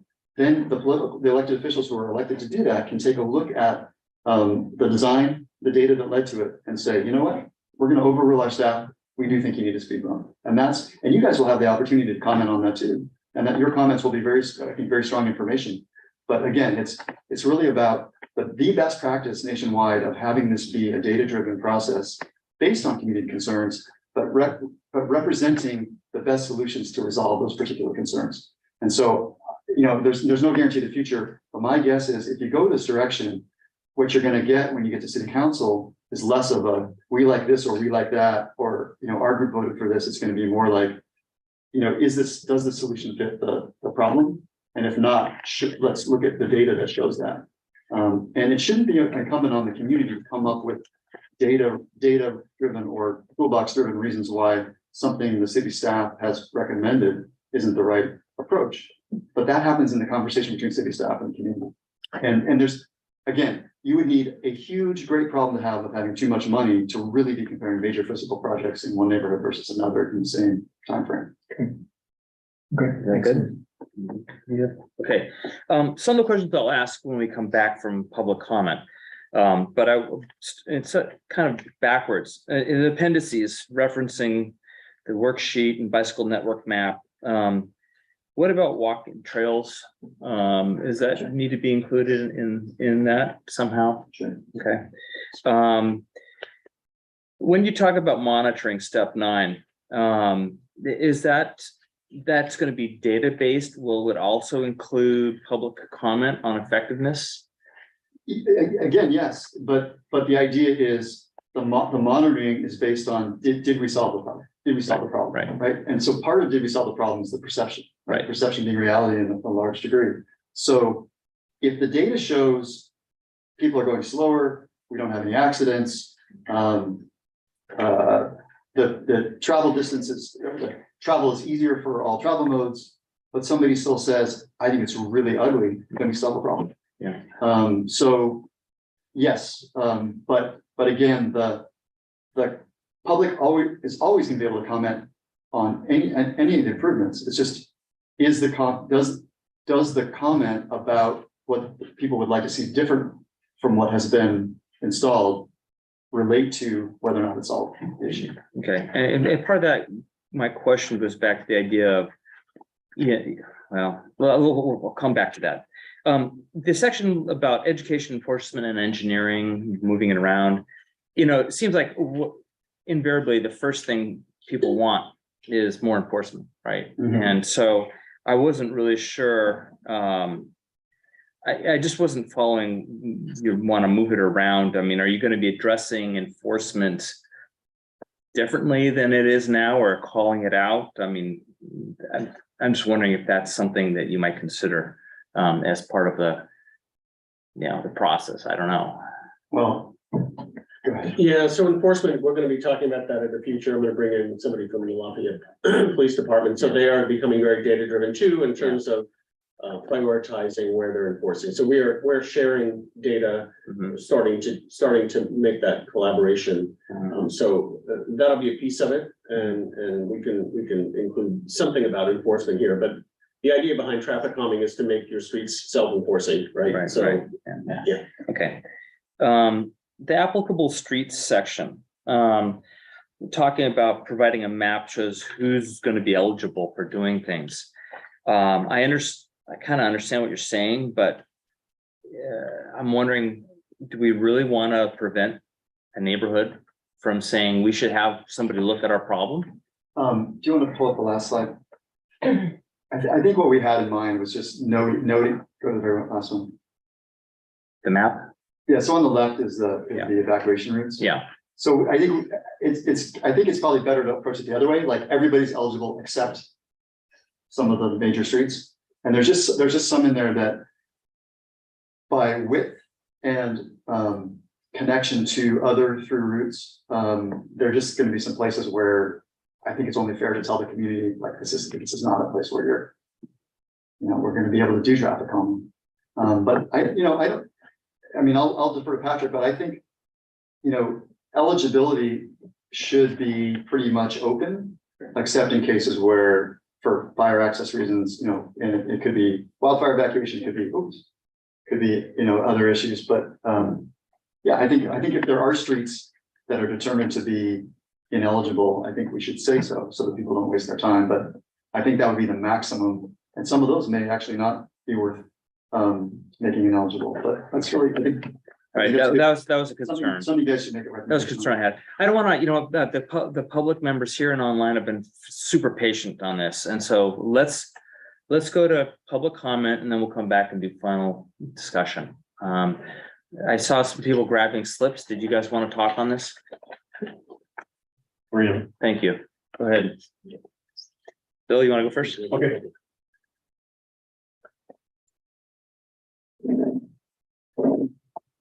Bill Falkson again. Remember that big file I had? Lafayette Traffic Calming Handbook from 10 years ago when we used it. Went through a process. I know we're on 7B now, not 7A, but 10 years ago, we went through a process using the Traffic Calming Handbook with Leah Greenblatt, who used to work for the engineering department. Leah explained to us at that time that the Traffic Calming Handbook was designed to make the process slow and difficult because the city didn't have the resources to deal with all the requests and to discourage activity in neighborhoods, to prevent people from outside of a neighborhood initiating an action within someone else's neighborhood, or a minority in one neighborhood forcing changes on that neighborhood through a minority vote. And before we asked where voting precedent came from, page 17 of the current Traffic Calming Handbook talks about a process for a democratic vote depending on the level of activity proposed within the neighborhood. So I would bring up the point, is it a good thing or a bad thing that the Traffic Calming Handbook was meant to discourage activity? We'll leave that open. I don't have the answer for it. I will tell you, in the process we just went through with Burton Valley, for 2 years, I waved this around and said, what happened to this? How come nobody's following it? If it's instituted, make it official city policy that everybody in this room and every neighborhood has to follow. Otherwise, there's no process. Otherwise, you get ambushed around every corner, and then it's not fair, and it does get politicized. A third warning I would give you is, and keeping an eye on the time, I noticed a letter from a neighborhood member regarding this item 7B, and you've gotten some calls tonight that pertain to this, which inject or trying to inject politicization into this process right away by saying certain city policies should be involved in the Traffic Calming Handbook. No, they shouldn't. That confuses a personal agenda with a process. Everybody should be able to take advantage of the process without being unduly influenced by lobbying or any personal agenda items that come up. So that's my input. Thanks. Oh, by the way, I don't have any problem with what you said on your proposals to the changes to this, as long as people adhere to it and you use it. Make the path clear. Thank you. Any questions for the speaker? All right, thank you. Thanks. Dorothy?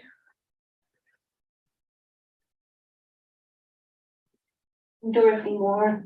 It's getting late, but we worked on this for so many years now. This is a breath of fresh air. I'd like to see the city follow this. Just as Bill said, we didn't really follow the handbook for the Burton Valley process. I think that we've gotten a bad rap that we're against safety, and we're not. your remark about constrained pathways with pedestrians and bicyclists really resonated with us, because that was a big issue with a lot of the neighbors, that we really we don't feel safe walking where bicycles are. And when I'm on a bike, I want to be able to pull out into traffic. And so I'm just wondering, there was a thing there about interacting with safe routes to school, and the notion of a protected pathway is one that's very political in our city. And I want to somehow understand how traffic calming and safe routes to school are going to interact and play in the future. Because really there are a lot of us who walk and bike in the neighborhood, and we don't want to be constrained to a narrow path with a curb to trip over or whatever. So thank you. Any questions? Thanks. Claudia? Claudia Cohen, once again, I live in Burton Valley. Thank you. Can you like come here and live and reside and live, breathe the streets that we're on? I wanted to also comment, I too, when I bike, don't feel safe biking with white sticks on the side. I'd actually rather bike in the street next to cars or in front of cars or whatever. What you talked about with community support, I guess I have a series of questions. The Burton Valley process was painful, as you've gathered by now. What happens, which is what happened in Burton Valley and is still happening here, like the center bike lane on Pleasant Hill Road and whatever, there's a couple voices who seem to be very loud and somehow have the attention of everybody, and therefore like these designs and whatever are just, that's been the problem in Burton Valley, just being sort of presented to the community as you have a problem here, and the community's like, well, wait a minute, what problem? So how would this manual address, you know, if a few people are over and over again saying, oh, this, you know, this street, which has had 0 accidents, you know, we demand change, but how does the manual then, I mean, it has to be followed, right? How would it say, no, you know, this is really, I mean, would people then say this is not a busy street, or, you know, we have to prioritize, or how would that work? That's the question. If the manual is implemented, there's, I guess you said 50% of a street or neighborhood or side of a street should be in favor of a certain process. And if the manual is accepted and, you know, voted upon, what would happen to the streets where that's currently not the case? Like, anyway, I think that's it. Just wanted to really emphasize, like Bill said, if we have this manual, it really should be followed, because to have a few voices sort of determine what happens across the city seems not really a democracy. So thank you. Any questions? And we'll talk about those questions you've got when we come back. Anybody else want to speak in the room? And if not, anybody online? Yeah, so we have 2 participants so far, or 3. We'll start with Abigail Bateman, followed by Eric Law.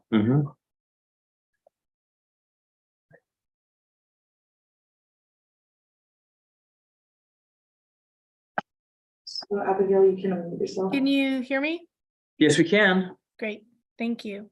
I would like to encourage the consultant as well as Transcirc members to revisit the November 22nd, 2021 meeting of the City Council, where the Vision Zero policy was adopted unanimously by City Council.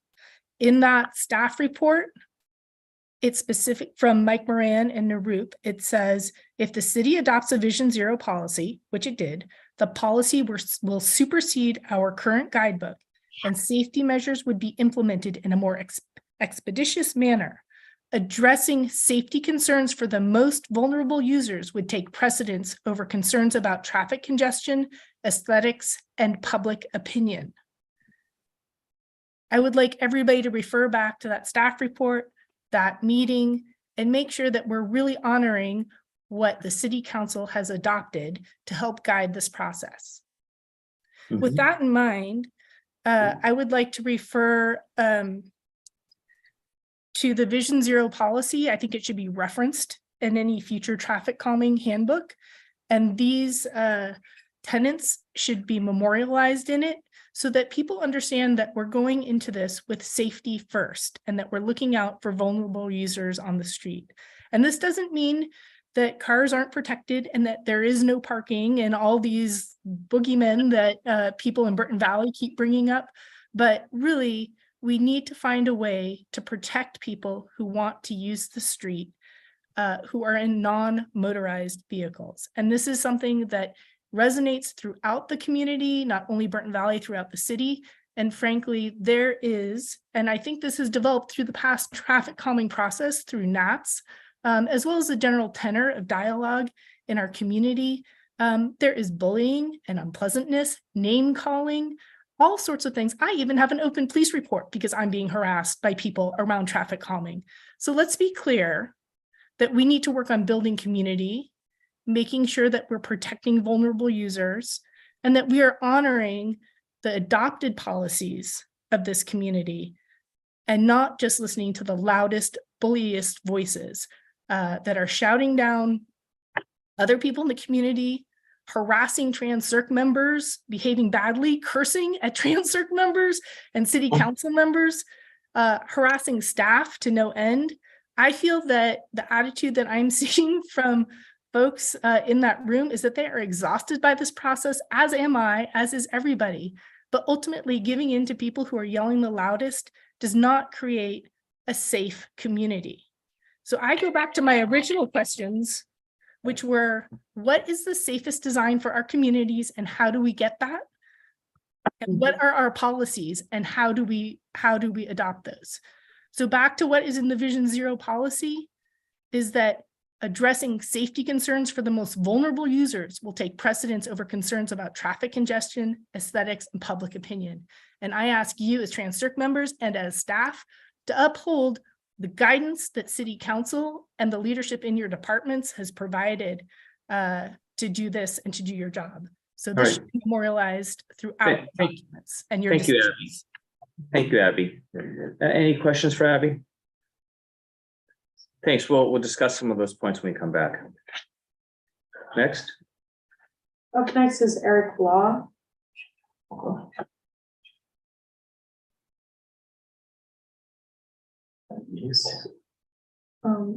So Eric, you can unmute yourself. No, you're unmuting Abby again.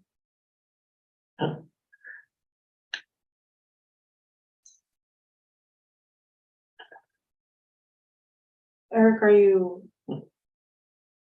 Why don't we come back to Eric? Let's. No, I see him there. Eric, are you here? Yes. Oh, okay.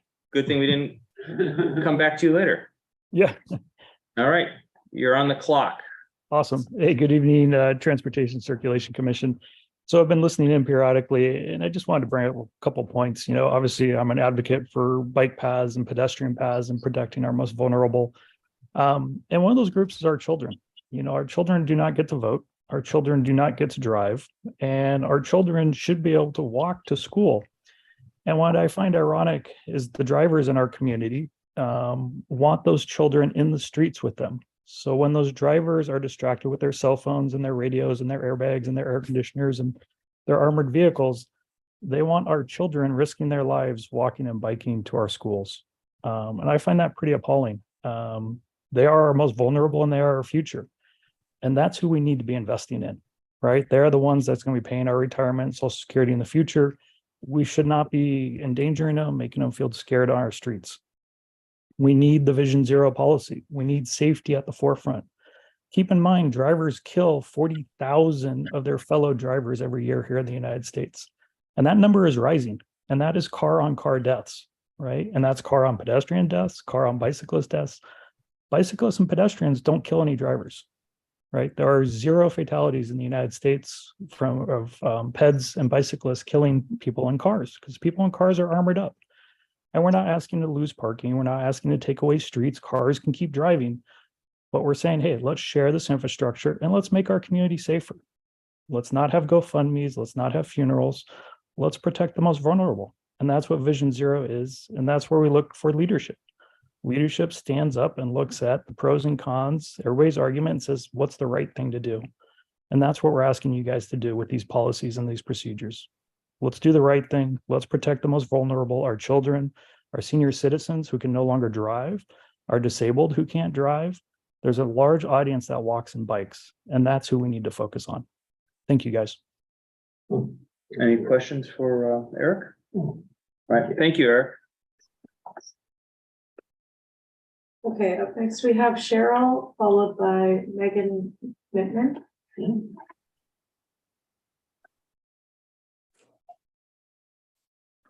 Hello? Hello, Cheryl. Hi. Well, I'll make a brief response to the last speaker, and I agree with a lot, except for that as a car driver and a pedestrian, both with limitations, the amount of kids that walk with their phones and aren't paying attention when they enter a street is really dangerous. So I think there's education for all that needs to be done. The kids need to learn to get off the phone before they go into a crosswalk. It's our responsibility as well to make sure that we're paying attention. So education, education, education. I agree with Bart in the 3 and 4 and how we're going to keep the public educated as the process goes along. I think there's a lot of frustration that has been going on for a long time where the public feels like they're not being kept in contact about a process. And so the months that go by between processes, how do you notify the public that you are now going to have a meeting at Transart? Is that just by the meeting announcements that go out through email, that if you happen to be signed up for the notifications? Or is there going to be A-frames or postcards that go out, or social media that's going to be done? That needs to be added into the process of notification.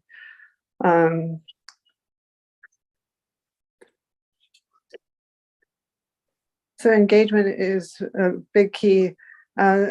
People keep mentioning the Pleasant Hill Road project. The neighborhood, Stanley and Acalanes Boulevard, were not brought into the process early on. And I think if a neighborhood has a 50%, have 50 people that sign up and say they want to be involved, but the neighborhood has 200 people in it or more, how do you let the people know that didn't get involved in those original 50 that there's a project that's going to come down the pike? So it's really about public engagement in a large way and bringing people through the process from the very beginning to the very end.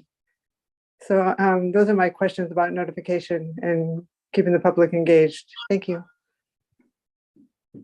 Any questions? All right, thank you, Cheryl. Finally, we have Megan.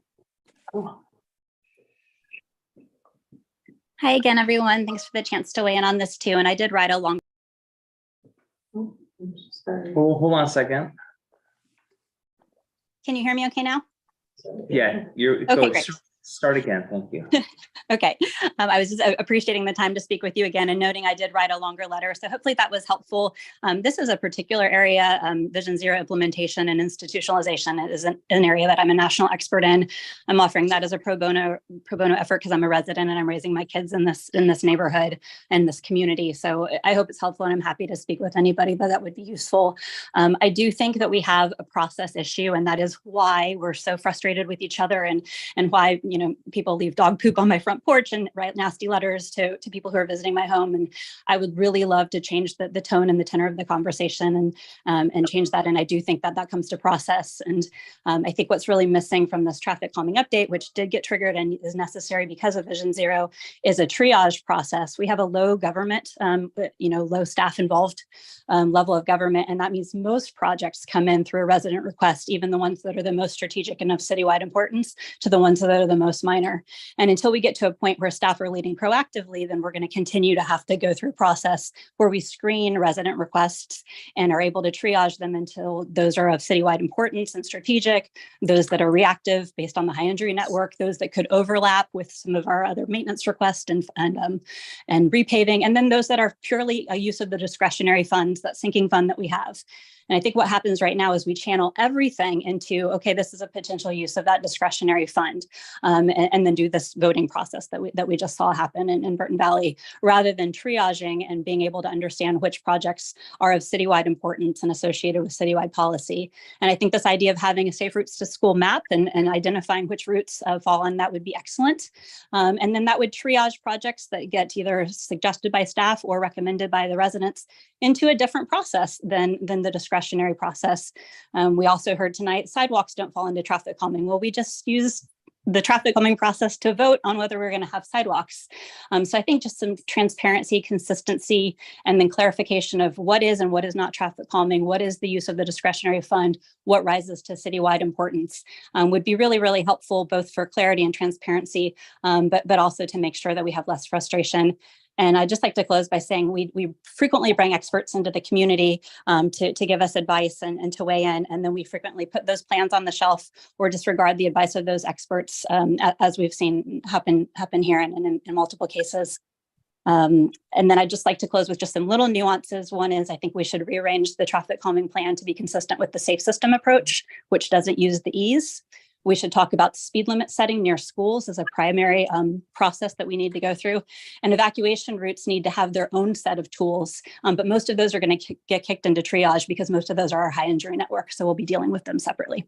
So I know that was a lot. I apologize, but I hope my letter was also helpful, and I'm happy to answer any questions. Just at the end, you mentioned three things: safe system, no ease, and then and then evacuation routes. I missed the middle one. Sure. Yeah. So the safe system, which is the new approach the federal government is recommending to do the Vision Zero, does not organize things by the E's. It explicitly says we've moved away from that.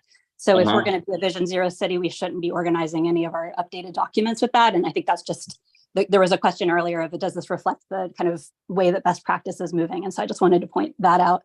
On the speed limit setting, we have many schools in our community where we can set the speed limit at 15. And when we do an assessment of what prevailing speed is versus that, we're doing it right now based on the posted speed. And if we were to lower the speed limits in areas where we're allowed to, then the delta between prevailing and posted would be different, and the prioritization could be different. And then the final was on evacuation. I don't know if you want me to say that again. No, I got that one. Okay. But back to the beginning of your statement of whether Vision Zero is being adequately considered in this. Isn't it the case that, and Patrick, you can jump in, isn't this, as discussed earlier, the revision of this process is in conjunction with the local road safety plan, or, so maybe I misunderstood something about how this is not involving Vision Zero enough, or are there just the specific points that you think should be changed?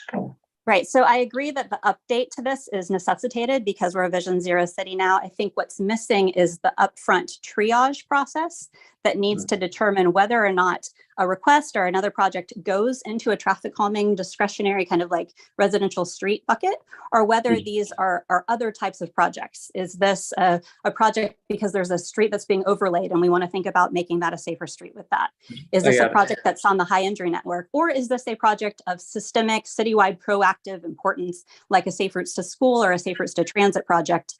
And then if a resident request that comes in that's associated with one of those types of projects should be treated through that type of a project rather than through the discretionary voting process that a more minor street, like I think my example in my letter was like the speed humps in the Lafayette Valley Estates. That makes a lot of sense that needs to be kind of put into a different conversation. That's not on a strategic route to school or a strategic route to BART or downtown or something like that.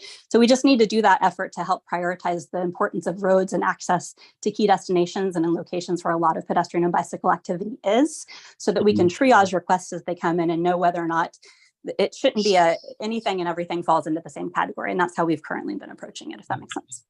I understand. Okay. Thank you. Any questions?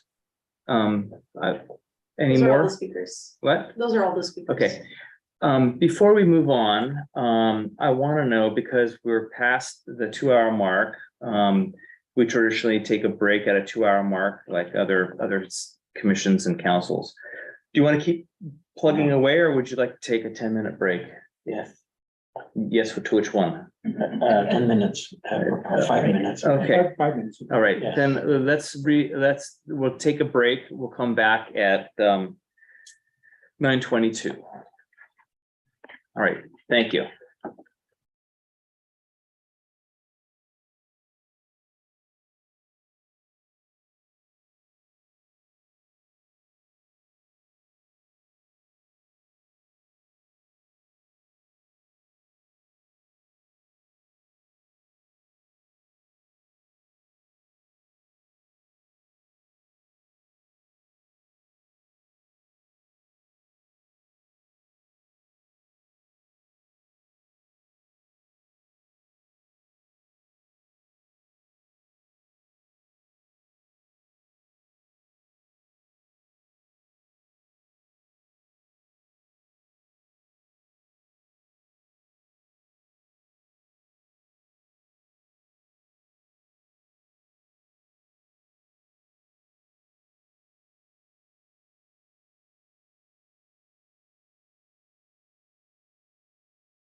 We ready? Almost? Thank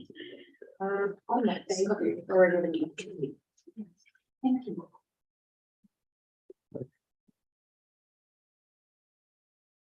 Are we live? Yes. Okay. It's 9:25 PM. We just had a break. A regular break with no actions or discussion taken. Okay, we've heard from all the public. I'd like to come back to, you're standing there like you're ready for questions, or you just gonna get? Because it seemed at one point you wanted to say something. Okay. Okay, all right. I had a few more questions and then maybe other commissioners have follow-up questions. So I already asked about trails, the monitoring, part of what I was gonna be asking about is will we always come up on this programs for a particular neighborhood? Because I believe that the neighborhood level, is gonna be, it's like it was existing, it's gonna be focused on a neighborhood request, essentially. Street request, thank you, street request. Would you ever come up, or in the past, we've said, okay, here's all the things we might want to do, but would we ever do it as a phased approach where we say, we'll try this and this, and then we'll revisit it, monitoring it, and then come back and, okay, if that didn't work, then we go to the next level? Is that kind of what the idea on monitoring was? I just wanted to. If I may. Yeah. Go ahead. Yeah, I mean, that definitely could happen, right? You could, and by the way, I love the idea of calling it triage. I love the idea of frequent notice back and forth and transparency from the city through social media and whatever. And that's one reason that could be really important is, the message from city public works and engineering might be, we think something relatively simple and straightforward could resolve it. Let's try it. Okay, here's what we saw based on speeds and issues observed in the neighborhood. And it worked, or we think it worked, and here's the data. Or here's the data, it doesn't look like it worked, we need to take the next step. And I think that's going to be necessary because as far as utilizing resources efficiently, it's always going to be better to try the simpler, more straightforward solution first and see if it's successful. So yeah, I think, and then the last speaker made a really good point, and I think being a professional field probably helps a lot, but there's going to be some triage at the beginning where it is possible someone from a street or set of streets might point out something that clearly is well beyond the ability of the normal toolbox of traffic calming to resolve. My guess is most of those kinds of issues are already on the radar of the city staff, but they would be the subject of major grants and major funding initiatives. But that's certainly possible. It's certainly possible that the very first step, a block face gets together and says, and by the way, that original threshold of meeting 50% of the people on that block, which might only be one block, two sides of the block, but it might be 10 blocks long, is important because that's part of the triage. Like show yourselves that this is agree that this is a big problem. Because as one of the speakers said about, bad feelings about Trans-Circle, whatever, one or two people shouldn't just be able to point to something, whether it's on their block or another block, and say, this to me is such a big problem, we need to resolve it, and it's a big problem, big solution, right? So the first level of triage is, hey, we as a group observing what's happening right where we are all the time, believe very strongly that this needs to be dealt with. And so it seems unlikely that that kind of first level triage is going to unearth an issue where we need, $4 million in, FHA funding or something, but it is possible.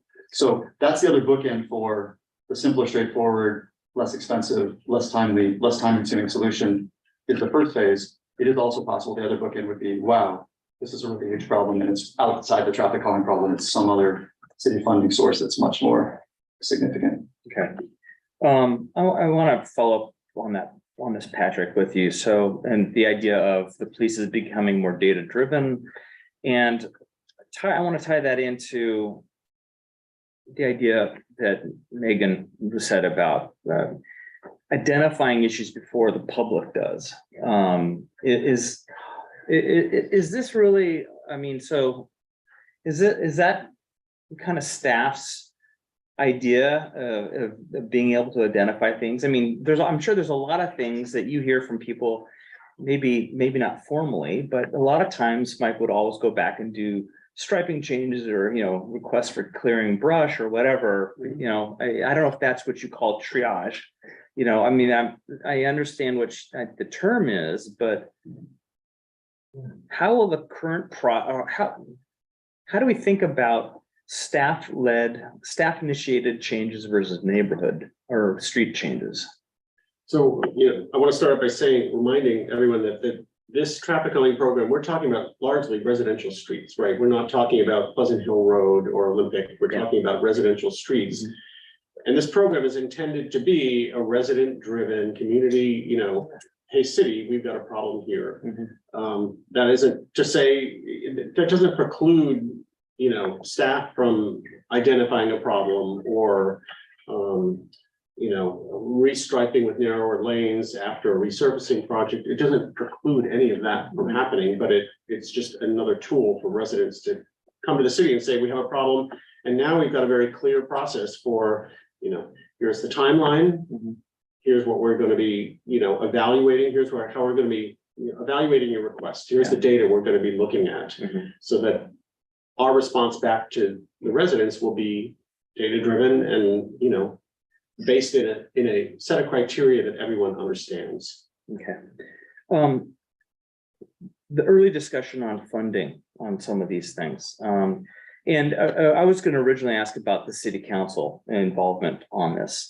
If you got stuff that goes through the process and eventually comes to us, and there's going to be some in the past, where you tell me, correct me, I'm probably wrong. If the funding was not an issue, would it still need to go to the city council? I mean, people in the streets and neighborhoods need to have an ability to object to something that they don't like. Okay, I get that. But if, for example, on the first tier stuff or the second tier stuff, there's funding available, you've got the ability to work it in with other projects. Does the city council really need to hear this stuff? I mean, it's listed here as consent calendar, which is a good way to make it, but that's my question is, the city council need to see everything? So. No, there's no harm in adding something to the consent calendar, right? Because it informs them of what's going on, and if there's no debate, then it will be discussed. Okay. All right. I'm kind of done with my comments and questions. I have a Yeah. couple, just on that consent calendar point, that is something to make, I think the process very clear in the document or any materials for the citizens, for the residents. Because the idea or the concept of being able to take something off consent and then have it discussed, I don't think is widely known. I have to say, I didn't even understand it.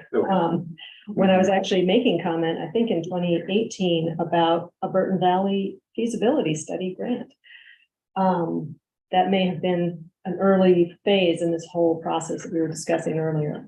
So I just made my comment at the before the meeting started. Topics not on the agenda, but in any event, that's just a suggestion. I wanted to just understand, so this is not for sidewalks or bike paths. So how would those kind of projects go through? What process would they go through? If they're citizen initiated or city initiated? Ideally, I'm going to be getting funding at some point to update model walkways and bike master plans, right? So that will include a process that will help to prioritize the missing gaps and the missing links and articulate a network better than we currently have. So do you envision getting that funding and then launching a pretty major city initiative to let the entire city know, okay, we are updating these two plans, Yes. and we want your involvement, your engagement? Yeah. I think that would be very, very good. I think that we really need to use a long-range community planning approach for building out those infrastructure. And we need to use the plans that we have right now. We do have a master walkways plan, we do have a bikeways plan. And so as it stands, those are our templates or our guideposts for what we do. I have a question about the Vision Zero policy and the memo that was referred to, the November 2021 memo, staff report, rather.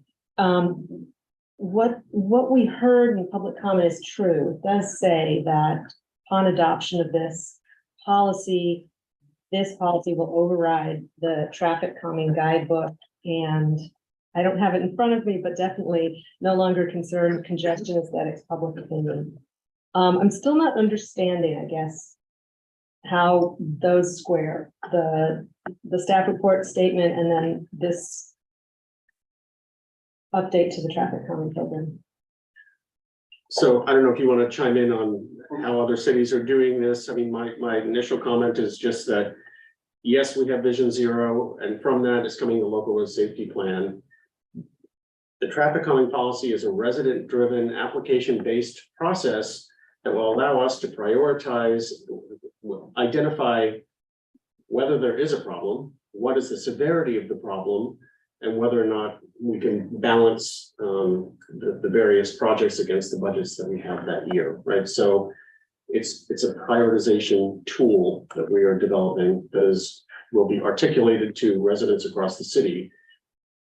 Just having a Vision Zero policy doesn't mean that proactively we can go into every neighborhood and speed hump every street, or even make data collection on every single residential street, right? We still have to prioritize the need. The thing I would add to that is that isn't necessarily Vision Zero supported in and of itself. You guys remember before VMT, we used to say level of service A for traffic is F for the economy, and likewise, right? So in a downtown like this, you want cars to go slow, you want traffic to be looking for parking spaces that they need to park once because it's too hard to find one to keep moving around. You want the parking to be 10 or 15% vacant, right? So economists always said, you know, level of service F for traffic is level of service A for the economy because you got people shopping, right? Well, congestion is traffic calming. The slow, if cars are stopped on the street, I'm 60 years old and I have a 5-year-old, and my 5-year-old can walk on the street with cars not moving. So it's not just, I think that the difficulty people have is thinking that Vision Zero means, you know, something related to congestion, and it's not. It's about speed. It's about vehicle speed. And what we're trying to do with traffic calming is get drivers to slow down. And if they have to slow down a lot because they all have to slow down in the same place, it might be really uncomfortable for that street block. I mean, you don't want to live on a block where there's just a parade of cars going 5 miles an hour because there's nowhere for them to go and they have to go 5 miles an hour. But if there's a bike lane or a sidewalk or a bike path or whatever infrastructure affords non-motorized vehicle travel, they're all going to be safer if the cars are going extremely slow. So I think the thing to do is try to separate the idea of congestion and congestion management from Vision Zero, and in between them is traffic calming. And if traffic calming can get people to go more slowly in a vehicle, whatever that infrastructure is, it's going to benefit the Vision Zero principle, right? The slower vehicle, I mean, you guys know this from even before Vision Zero, we talked about the speed of collisions, right? And I said before, I mean, I'm mostly pedestrian and bicyclist, and there's no question, and I've been hit by a car before. You get hit by a car by 5 miles an hour, you're gonna probably be okay. You get hit by a car at 25 miles an hour, totally different story. 40 miles an hour, forget it. So supporting Vision Zero and protecting our most vulnerable who are not in cars means cars have to go more slowly. And that's what traffic calming is about. And yes, there can be congestion management approaches. There can be things that are Vision Zero related that don't have anything to do with traffic calming, about separating modes or, you know, parallel routes for different modes. But the way that traffic calming meets the Vision Zero principles is by slowing traffic down. And anything we do to slow traffic down will help somewhat. The better we do, the more important it is to do it in a place where there's more people traveling. Yes, but it's not always exactly the same thing. Okay. I also wanted to go back to just make sure that I think we have addressed Claudia's comments about, you know, who's driving the process. So it's in for all the traffic matters, it's a combination, you know, of residents putting in TARs, as well as we're saying that the staff will also be looking for things. How do we prioritize? Well, that's something that will have to be discussed because that hasn't really been laid out. I think that in the future, it will be good to have more readable stats available. For example, when someone files a TAR, you know, and it's, let's say, approved or rejected, it would be nice to have the ability to go back as a public or commissions to say, okay, what was the underlying statistics that support that decision? So that was one thing that I thought would be useful. And back to what Abby and others have said about how do we protect the most vulnerable users on the streets? I want to remind everyone that this is only, one part of it, that if there's traffic, if there's clear problems, they should report it to the staff and or the police if it's a police matter. They can also address it to the Transportation Commission or commissioners. And so I think that we aren't trying to say there's only one way to get attention to something. So that's kind of the limits of, I think we covered pretty much the comments that were brought up. Anything else? I did have one.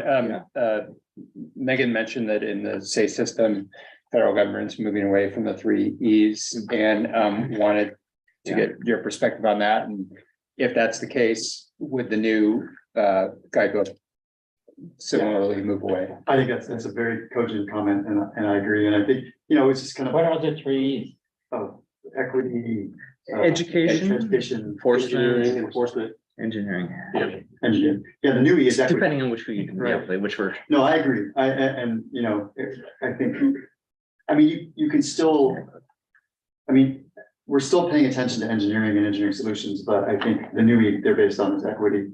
But yeah, I agree with that. I think I kind of saw that as a legacy that it seemed like was something that was accessible in Lafayette, but I agree. Better to move on. There's another thing that we want to avoid accidents, but it's also uncomfortable to have cars zipping by when you're walking or bicycling for that matter, that are going well over the speed limit, and that's very scary. So even in the neighborhoods, you're gardening or you're doing something like that, and then there's a car coming back so fast. Yeah, and well, there's also, and the other issue that was brought up earlier was street geometry, right? Someone mentioned during the previous item that it appeared to be that someone's perception about dealing with cars was making sure you could see them and therefore going the wrong way on the street. And there's people that do that. And because that they're concerned that if they're not facing the traffic, that something's going to happen that they're not aware of. And, it's an education issue as well. But you're right. There's a discomfort level that cannot be ignored. Yeah, exactly. Because you may not actually get hit by a car that's passing you at a high speed, but it still scares you. Okay, yeah. Sorry, can I have one more? Please. So I respect the ambition to move this through quickly and get the revised process in place, have it come back through here, get city council. I guess I would just make a request of staff that this is going to be a pretty, it sounds like a fairly decent rewrite, for us, for city council, for the community to go through. So to have sufficient time, not just like a 5-day posting or something to review it. Carl, I have one. Yeah, please do. Question. There are a number of areas like in the goals where I think Bart mentioned that they weren't succinct or crisp, and I've made notes. And can I send those to Patrick? Because on GPAC, we don't go through and like wordsmith everything. Right. Right here. Okay, Yeah. so I will do that. One thing though, quick question. There was a different policy on the slide deck than in this printout, in this memo. Number 1, I didn't write it down, but the memo says discourage traffic speeds over the speed limit on neighborhood streets to the extent feasible using innovative design techniques. And I think on the slide deck, it didn't say traffic speeds. But We'll follow that as the basis for something, but you're absolutely right. okay, Our approach coming in tonight was, here is how you would start to change the current version, and all comments are welcome and open. okay, and you'll give us the slide deck, you'll post it? Yeah. Okay, that would be great. Then I can check Yeah. what word was different. It might have been cut through from an earlier version. It might have said discourage cut through. Because I think in the current guidebook, there's attention to cut Yeah, through. I think that this document that you're reading is the more updated. I spent a lot of time wordsmithing, so the That amendment? is correct, yeah. Okay, so the slide. Yeah, that should and it, be- it also portends the move away from using volume as a metric from the current guidebook to using speed, because really traffic calming is about speed. And yes, it will have an effect on volume, but my point before was, even if there's a high volume of traffic, if it's going slowly, it's much safer than if it's high volume going very quickly. And it Yeah. might even be safer than a lesser volume going much quickly. Right, cut through might be in the general plan, so I would say check for consistency. Bart, you had a. Yeah, I did. I just wanted to follow up on something that Stella said earlier. And I'm gonna, in doing that, I'm gonna take some text out of Megan Mittman's letter to us, where she says, until recently, even though the city has decades of plans and reports suggesting important safety projects, and I'm gonna diverge from her text just to hold up the 2006 Bikeways Plan. Then her text goes on to say, we have seen community-led efforts being the typical approach to project initiation. And I think there's really a lot of truth to that. Then you go and you look at the matrix that she provides on the second page, where you have the proactive citywide projects. Many of those are in documents like this. And then you have reactive projects and also community requested projects. And that seems to be sort of the way that we've been doing business recently. Which isn't bad, but I think it really would benefit the entire community if you could go back to updating plans like this and doing it in a very public process, so people know what you're planning to do, how it might impact their neighborhoods. They can provide feedback, but you come up with a plan that you can follow, and it just doesn't sit on a shelf and gather dust. So that's. And then I have one quick question for you. From page 20 of the existing traffic calming guidebook, from page 21 to the end, it gives a very detailed explanation of the various things that can be done, from the easy things to the harder things.